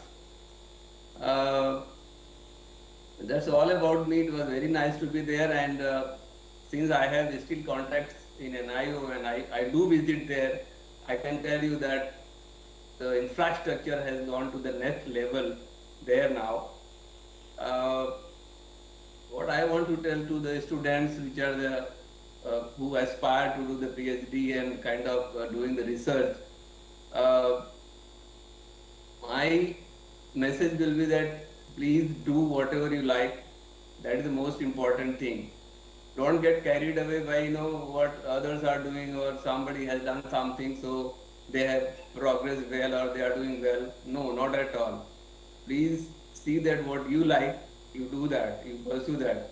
And now India, even Indian laboratories or NIO or CSIR, they have gone to a lot of development has happened. The infrastructures are so good that these are gone when one can do only thing in the USA or in the Europe. You can do very well everything here in India, and also your research or whatever you do, that new product development or new technology, that should be really user friendly and somebody has to use it. Then only we make some use out of it. Otherwise, doing something and making some reports, I think now in change scenario that is not working. So we need to be productive and we need to be innovative. I think that is only going to work in future, and not much other things. So that's all from my side, and thank you so much. Thanks for giving me this opportunity to speak. Thank you, Dr. Prabhu. Thank you. May I leave now? Yeah, if you want to stay, you can stay with us.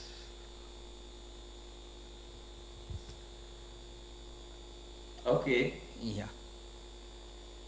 Miss Soumya, can you hear me? Yes, I can hear you. Can you hear me? Yes, I can hear you.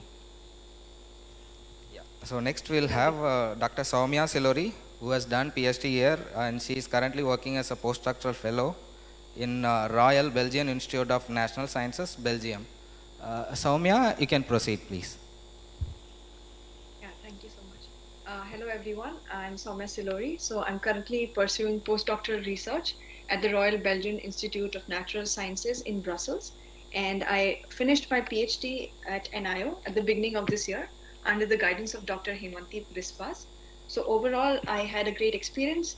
I could learn a lot of things, and I was able to build a foundation in marine biogeochemistry, which was quite helpful for me to get this postdoc position, and also apply for a lot of other international fellowships. So if I were to sum up my experience in like a few highlights, I'd like to mention that one of the things that makes NIO stand out is the coursework that I had to undergo with the ACSIR. So this coursework helped me develop an overview for oceanography, and not only my subject. I was also, able to have an appreciation for other disciplines in oceanography, such as marine geology, chemistry, and physical oceanography.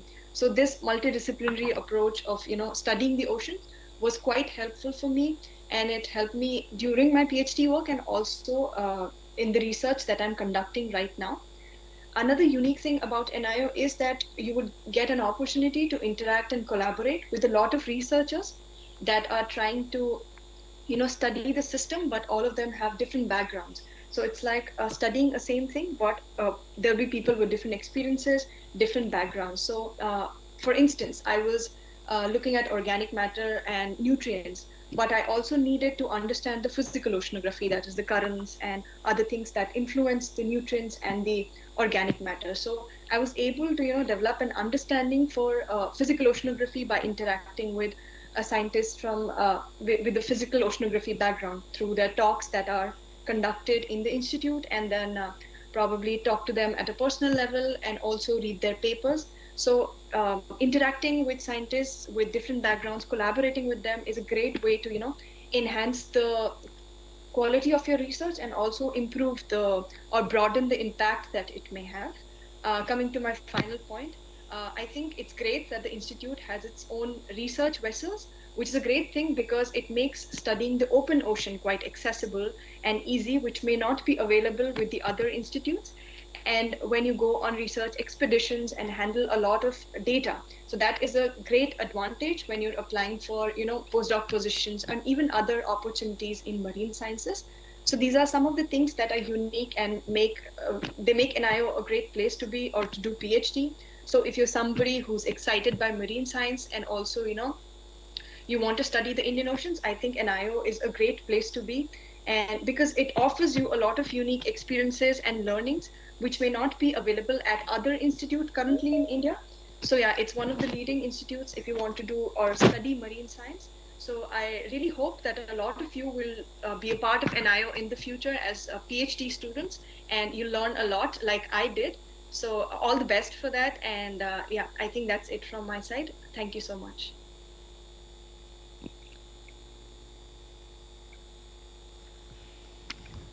Thank you, Dr. Soumya. Dr. Jishat, can you hear me? Yes, I can. Can you hear me? Yeah, I can hear you. So next we'll have Dr. Jishat. He is currently working as a scientist in ISRO Ahmedabad. Dr. Jishat, you can proceed. Thank you for giving me this opportunity to talk about my research institute like NIO, where I did my master's, dissertation and PhD. So I joined in CSIR in 2013 after my MSc in Oceanography from Cochin University and Science and Technology. Okay. So I just after joining my PhD in 2013, like in 2016, I had an interview in here in Space Applications Center, SAC, Ahmedabad. So during that interview, what are the coursework it's conducted by ESSI? It helped me a lot to answer most of the questions. And basically, like being I'm physical oceanographer, I don't know anything about the biological oceanography or chemical oceanography, any other.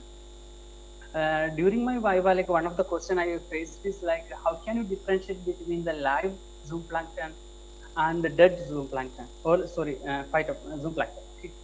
So the answer was like, I was not aware about that one. Like, so I asked one of my friends from biological division, how can you differentiate between these two? So he just kidding me and he told me like, you take a pin and just pinch it. If it's crying, that's live. If it is not, then it's dead. So like I keep on exploring that one, like how can I differentiate, and like I keep on asking the questions to my teachers. They help me. They also teach me like what are the basics of the biology, what are the basics of the chemistry and all this. That helped me a lot to answer most of the questions what they ask from here, because like this institution, like organizations, like they will be asking the vast variety of the question from the many fields like remote sensing, biology, oceanography, in terms of physical and chemical and all this. My research was like basically on the shallow waterways. So I was like, when will we go into the beach, because you know, like Goa is like surrounded by ocean, right? So we'll be going to the beach, we'll be seeing the waves. So I was mainly working on the waves. So we were like doing a lot of field surveys, like we enjoyed that a lot. We were configuring our instrument, we were deploying, literally going to the ocean, we'll put the water, we will take our own data, we will analyze it, we will process it. So we are enjoying our work like anything. And one of the best part of our NIO is like we can access our labs in 24/7. You can go anytime, whenever you're feeling to work, you go, you can work and you can come back to the your quarters, because like quarter is like very near to the NIO. So that is one of the best part about the NIO. And also you can go to talk any scientist or any expert, like if you are thinking like you want to talk something, you want to see something, you want to explain, get some opinion about some scientists, like you go there, you talk to them, they are always free to help us. So this is like I'm always grateful to my guide. He helped me to mold a lot, and also NIO, and helped me to be like me, like when I was a scientist right now in Indian Space Research Organization. Thank you, NIO. Thank you a lot, and all the best to all the juniors. Yeah, thank you, Dr. Jishan. Dr. Gobardhan, can you hear me?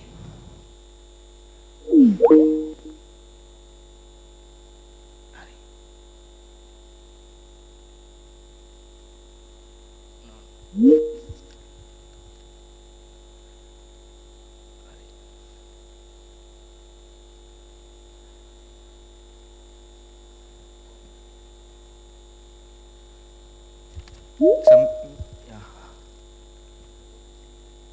We will join.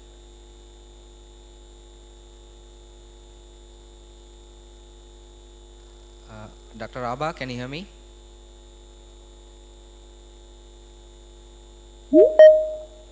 Dr. Abba, can you hear me?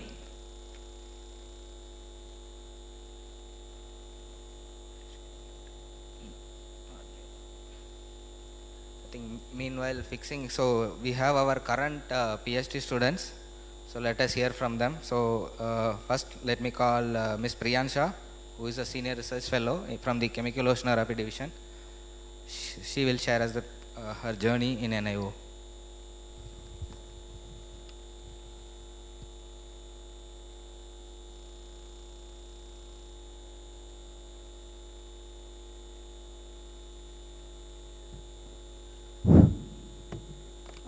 Good evening, everyone. My name is Priyansha Gupta, and currently I am doing PhD, as sir mentioned, in Chemical Oceanography Division under the guidance of Dr. Mohwa Saha. And I joined CSIR-NIO in 2018 and registered under ACSIR. As I come from a background like organic chemistry where I didn't know much about the oceanography, so in ACSIR coursework I learned most of the things about the like chemical oceanography, geological parameters or biological and geophysical or activities what happens in the oceanography. So ACSIR gives you a lot of multidisciplinary subject-wise idea that if you don't know, like in masters and in bachelors, we learn specific subjects like chemistry, physics or mathematics, biology, but when we come to the research, specifically in oceanography, we have to learn all about the oceans. So, and after that, I would like to highlight here that as BSc and MSc students are here, so when you come to do PhD after your MSc, you have CSIR UGC exams are there which held in twice in a year where you can give your exam and register under any institute as ACSR also.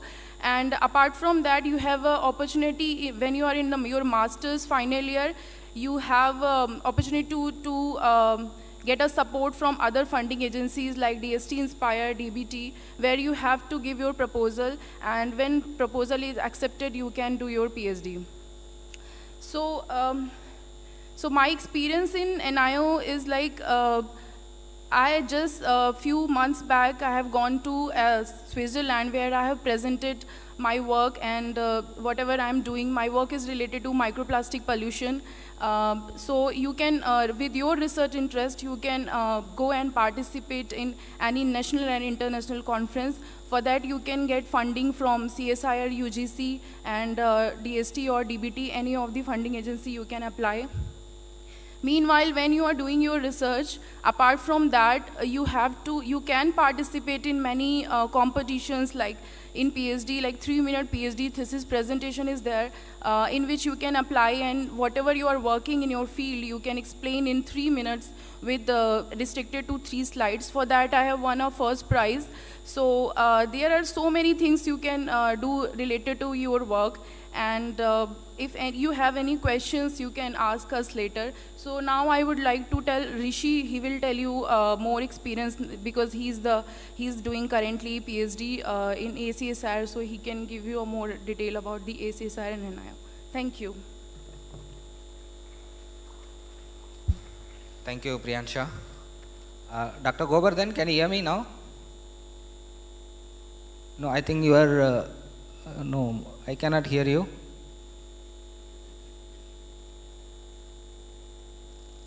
Yeah, we cannot hear you, Mr. Gobardhan. Abba, can you hear me? Dr. Abba?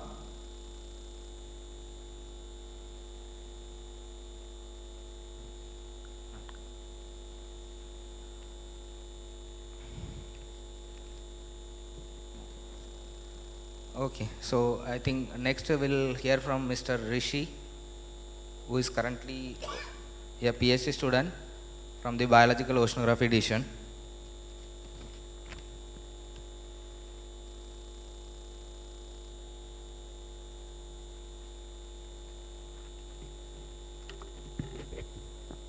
Hello everyone, I am Rishi Rajan Gandhi. I am currently working in BOD department under Raki Khandepaka ma'am. So I began my journey in NIO as a ACSI PhD student in 2021. So during this time, during the 1-year tenure, I have done introduction to oceanography.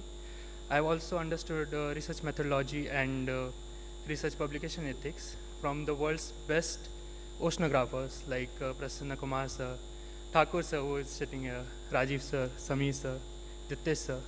It was a pleasure to learn from all these people. So why to become a member of NIO? This question might be very intriguing to all of you. I'll tell you my point of view. So basically I like astrobiology, which is a branch of biology where you understand how the organisms live in very harsh environment, being living in very hot or very cold or very low temperature, pressure and everything else. So when I joined NIO, I started working on these things, and I'm trying to find out the applications of extremophiles. And what are extremophiles? Extremophiles are these organisms which can live in harsh conditions. So as you might have heard from Priyansha Di, that she had gone for various conferences outside and she has also won. So I'm also trying to get the hang of it. I'm also trying to understand how to present in different conferences. So I've also gone to I have also presented in World Biotechnological Industry Conference, where I presented on title of Mysteries of Extremophiles for Sustainable Future. And during my tenure, in my first year I was a member of SETU, where I started the NIO's first magazine, which is Samudra Manthan, and currently I am the GS of SETU. So thank you.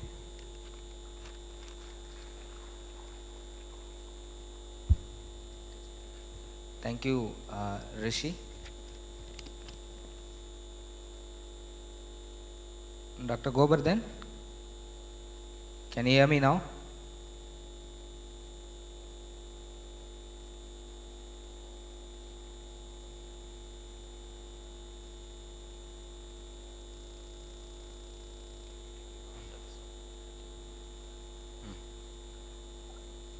Dr. Abha, what about you?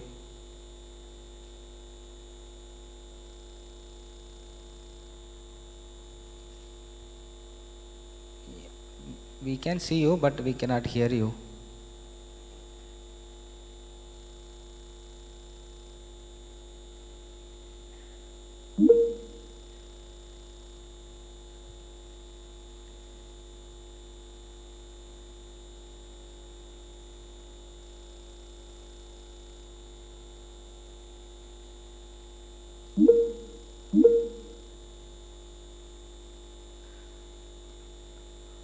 Okay, Dr. Abha, we will come back to you. We will fix it and then we will come back to you.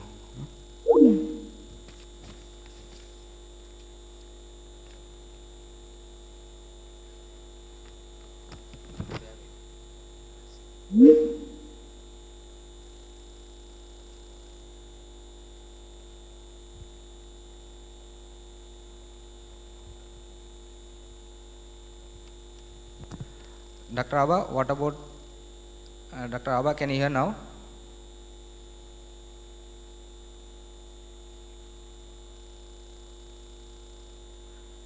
Okay, still there is a problem. So I think Dr. Abha is currently working as a research scientist in C6 Energy Bangalore, and she was a PhD student in the Chemical Oceanography Division. And we have one more person, Dr. Gobardhan Sahu. He is currently assistant professor in Pondicherry University, who has also done PhD with NIO in Biological Oceanography Division. So Dr. Abha and Gobi, we will come back to you after fixing it. So let us move to the next session. Yeah.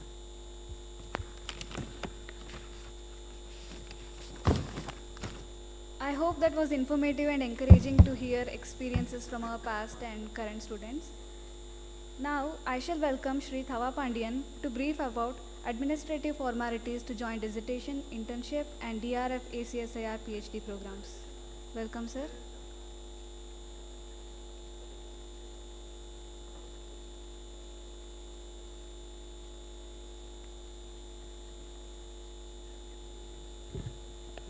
Yeah. Good evening, everyone.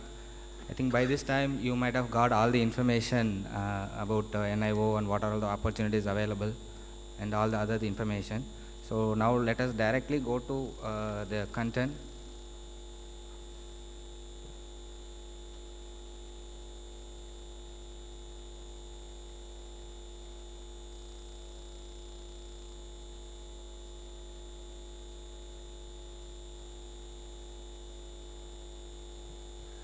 Okay, maybe, yeah, let me try to explain. So let us start with the internship or dissertation or project work as per the university rules and regulations. So if any student who wants to do internship, next, next, next.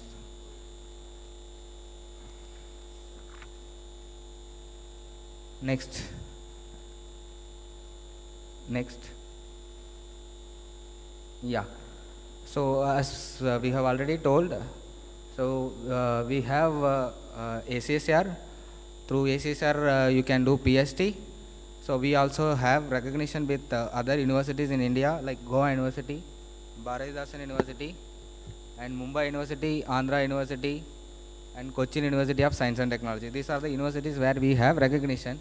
So apart from ACSR, if anyone else wants to do PhD in different disciplines like marine biology or geology or earth science, so they can prefer registering in other universities through NIO, and then they can continue their research in our lab, and their PhD will be awarded from the universities which we mentioned here. Next. Yeah, next. Yeah, so as I told, internship, if any student wants to do internship or dissertation, only the ongoing diploma or graduate or postgraduate level students, they can approach us for internship. The first thing they have to do is they have to approach any of our scientists or the technical officers who work on the particular discipline, either through phone or email or whatever the medium of communication you prefer. You can get the consent from them. So after getting the consent, you have to take the letter or whatever called the recommendation letter or authorization letter from your university, which we have certain formats, which is all the informations are available in our website.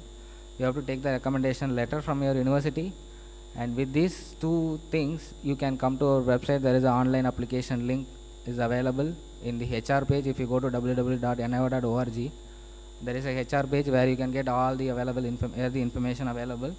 So you can directly click on online application link, and you can upload all your information and the documents which we have asked, and then you can submit your application, and we may need some time to process your application.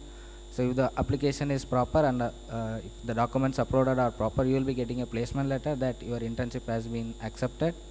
Then based on the placement letter, you can come and then do the internship. So yeah, there is no fees or there is no charges we charge for the internships. It will be completely free of cost. So we have very few seats for the accommodation. So in case if somebody comes from other parts of the country like other states, if they want accommodation, we provide them in our campus. So that also on priority basis, whoever first applies, and they may be getting accommodation. So if somebody comes from Goa, so we don't have that kind of problem. So if we accept n number of applications from Goa. Next. Yeah, this is the web page, and you can see the HR page where you can get all the information about internship, PhD, and other the students who have completed, who are ongoing students. All the information is available here. Next. Yeah, next the mode is the project staffs. So once you complete your degree, so you have either a diploma or graduate or the postgraduate degree. So once you complete your degree, so you have a lot of project opportunities where you can work in the projects.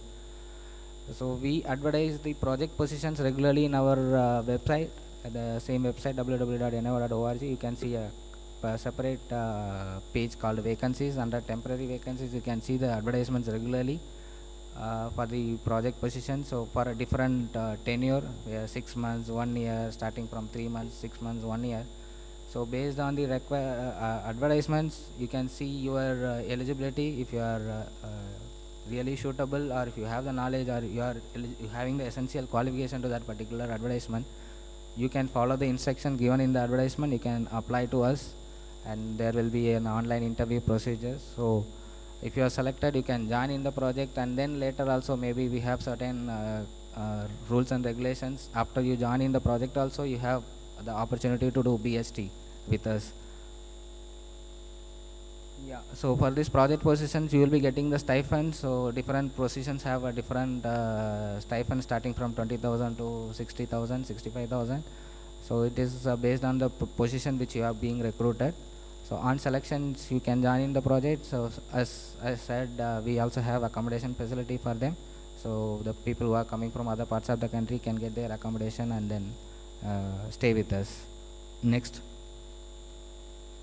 So then the PhD opportunities, as I said, we have 3 modes, DRF, doctoral research facility, and ACSR, as we already told, and third one is TWAS, the World Academy of Sciences. TWAS means that is a mode which we open for the foreign scholars from the developing countries. So we have foreign scholars from Nigeria, Tanzania who are doing PhD here. So the difference between DRF and ACSR is ACSR itself a university which is functioning inside the institutes, where your administrative formalities will be taken care by us only. So all the registration and your PhD degree will be awarded from ACSR. And in case of DRF, so you will be doing your research here, but your PhD will be awarded from different universities where you are going to do the registration, maybe either from Goa University or Mumbai University or Cochin University, as per the discipline what you are going to choose. Yeah, anyway, it was which is applicable only to the foreign students, so we don't need to look into that further now. So next. Yeah, so for DRF, so let me quickly tell what is the procedure. So if you want to do PhD in NIO, so and then through DRF mode, the first eligibility is either you should be a postgraduate or an engineering graduate also can do, and your age limit is 28, and there is relaxations will be as per the rules. And most important part is that you need to have a valid fellowship for 5 years, either from CSIR or DBT or DST. So for that you need to clear some NET exams, or there is a biotechnology eligibility test. So there are a lot of exams, and there are a lot of funding agencies who provide funding for doing PhD. So either you clear NET exam or you come with some funding for specifically for pursuing the PhD. So that should be there for 5 years to do PhD. So these applications are open around the year. You can see the online application link in our HR page. You can go anytime, and when you are having a funding, you can apply. So we will be having online interview as soon as your application comes. So if you are selected, you can join with us for PhD at any time. So for this also, before you apply, it is very essential that you need to establish a contact with any of the scientists where you are going to do PhD. So you need to search for the particular research interest, which scientist is working or which technical officer is working on the particular field. You can approach them, and then you have to get their consent whether they are really interested to guide you for your PhD. So after getting the consent, you can apply, and then consent is not mandatory, but if you get the consent, your application will be complete. Okay. Yeah, same like this PhD students also will be getting the accommodation in our campus. Next. Yeah, ACSR, when it comes to ACSR, it will be almost similar procedure, only the application procedure will be through different channel, that is called ACSR, which is located in Ghaziabad, Delhi. So there is a website called acsr.res.in. So every year there are 2 sessions like January and August, but our NIO follows only August session due to certain restrictions. So August session, the applications open almost February to May. So you can apply when you are having the funding. You can apply through ACSR website, and the applications come to NIO. And usually we have the interview during June and July, and semester or session starts in the month of August. So there will be a 1-year coursework, and then followed by you can do your research in the specific lab. Yeah, next. Yeah, this is the web page for the Academy of Scientific and Innovative Research. Next.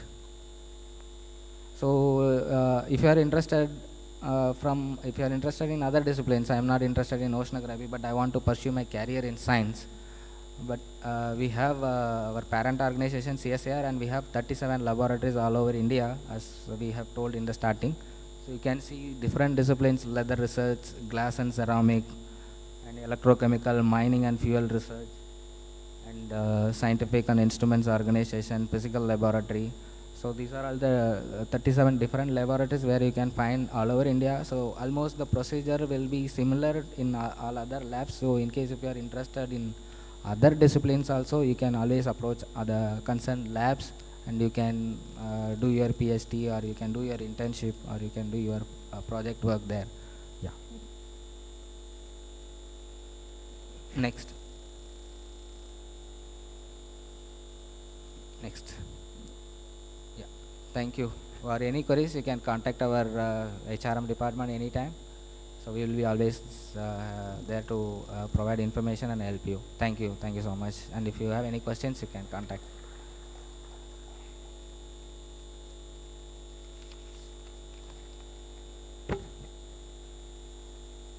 Thank you, sir. The floor is now open for the interactive session with students. I request Dr. Narsim Thakur and Dr. Rajiv Saraswat to moderate the session.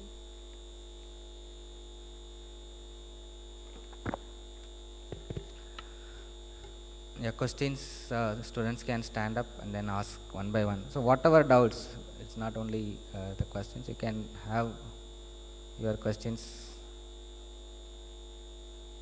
Yeah. Dr. Gobi, can you hear me? Govardhan?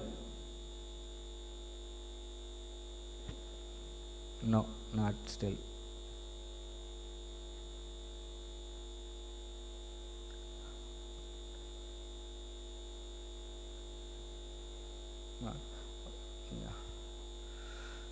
Yeah, meanwhile, let us hear from the students. Anyone has any questions, doubts?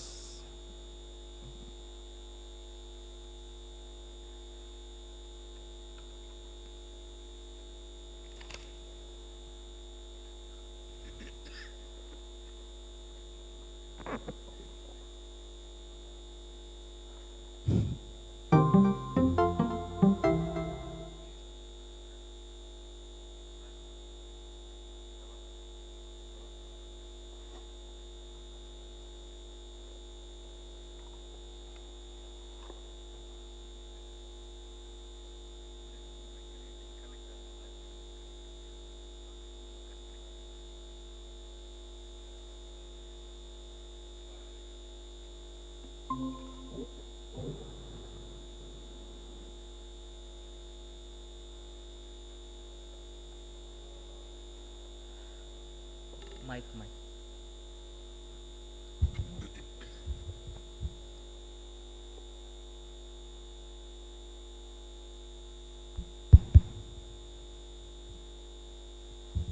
Anyone?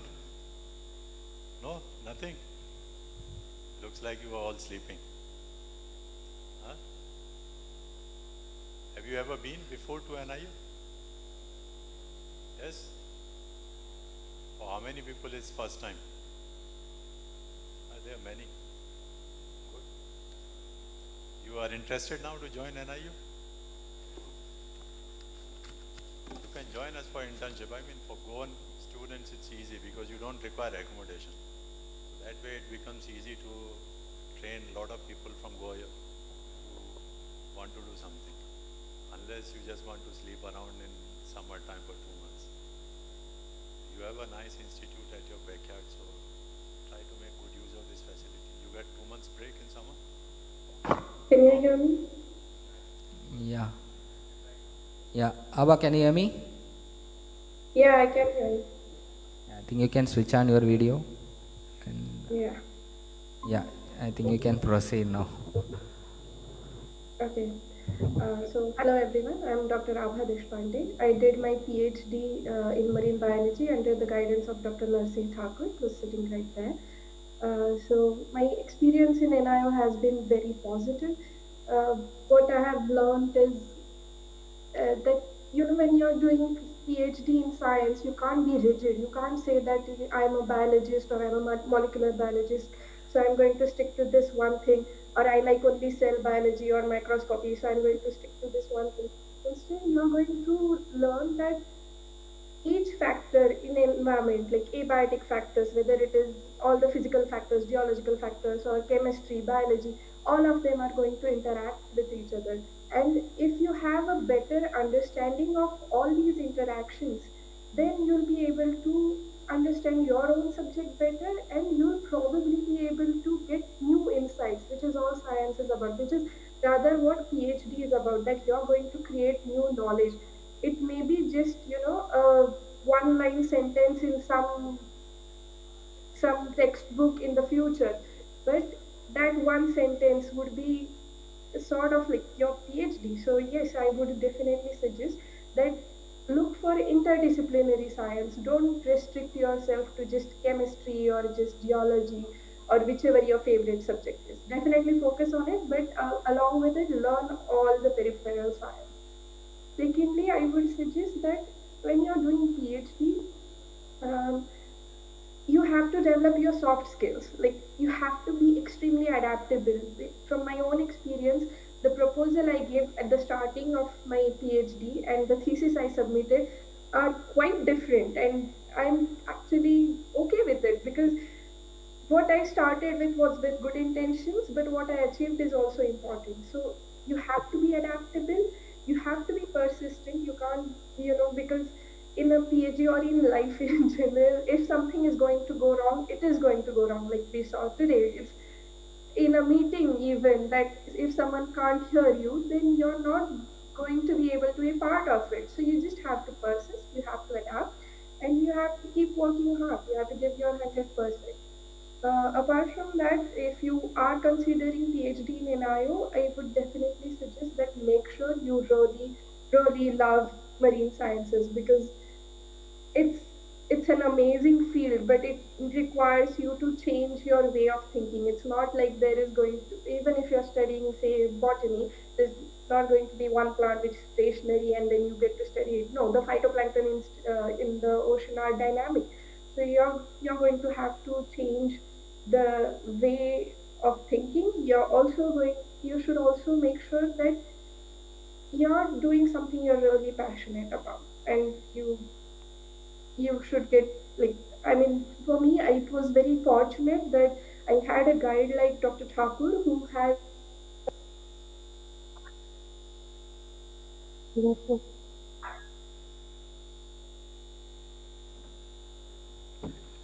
Yeah, thank you, Dr. Abha. Dr. Govardhan, can you hear me?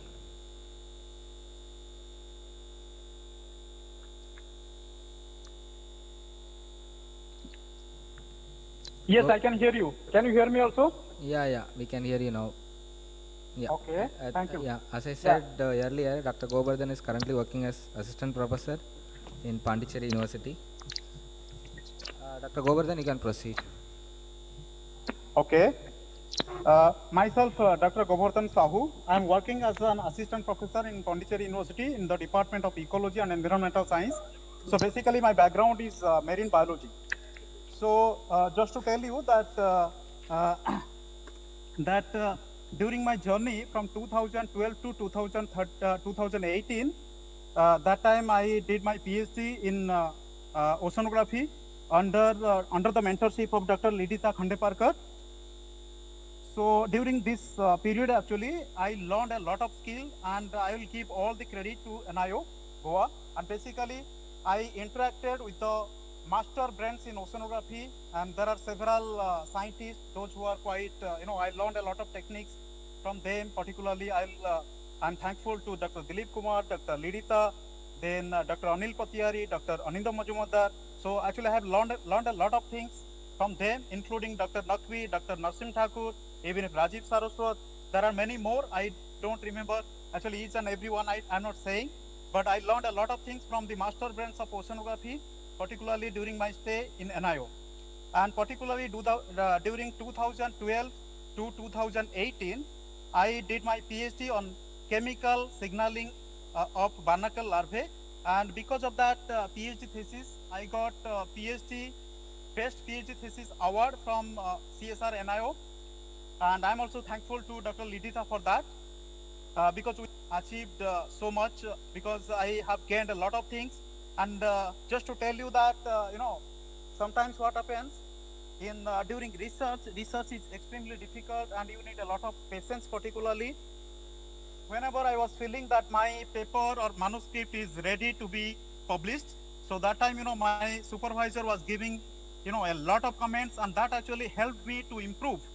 That actually transformed me from student to a scientist level. So that is how I have been, changed from student to a scientist level. And soon after my PhD degree from NIO Goa, I received prestigious PBC, that is called Planning and Budgeting Committee postdoc fellowship given by Israel government. And I was there in 2019 to 2021 from University of Haifa. Then soon after my postdoc, I joined as an assistant professor in Department of Ecology and Environmental Science in Pondicherry University. I'm thankful to HRM as well as director sir, even if Rohit, as well as other members of NIO. Thanks to you. Thank you. Thank you both of you.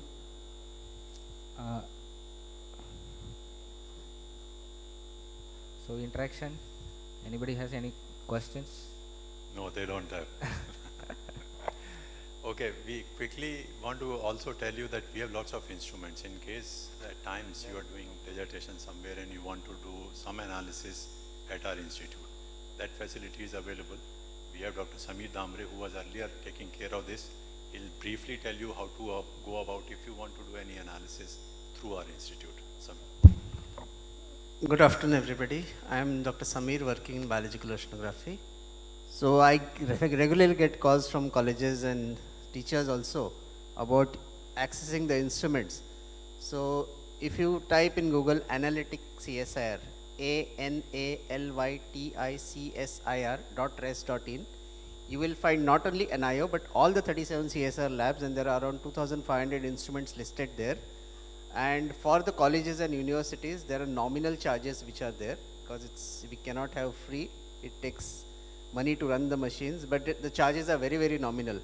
Amongst that, we regularly support students with scanning electron microscopy, SEM, which is there in our Geological Oceanography division. XRD is there, AS is there, we have a DNA sequencer. So around 39 instruments from our institute are listed in that. So if any one of you are interested into that, you look into that and write to the contact person who is listed in that instrument in charge and talk to them. And there are chances of further reducing the prices also. There are some machines which we cannot, like say I use a LCMS QTOF where each sample costs 10,000 rupees. So that's really not possible.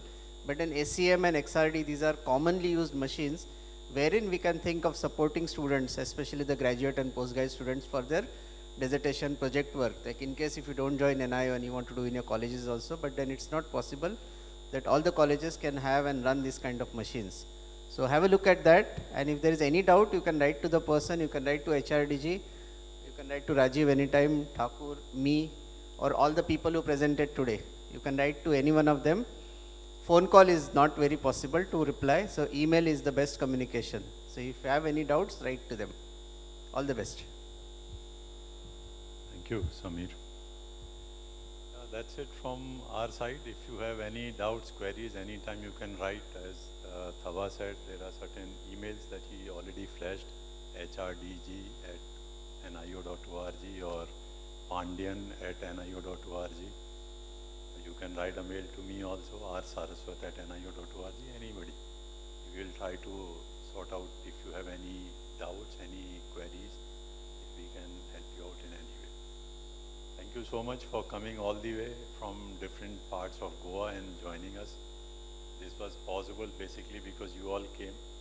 If all those chairs are empty, we'll be very disappointed. You all made it over here. We requested. Thanks to Sameer for approaching many colleges.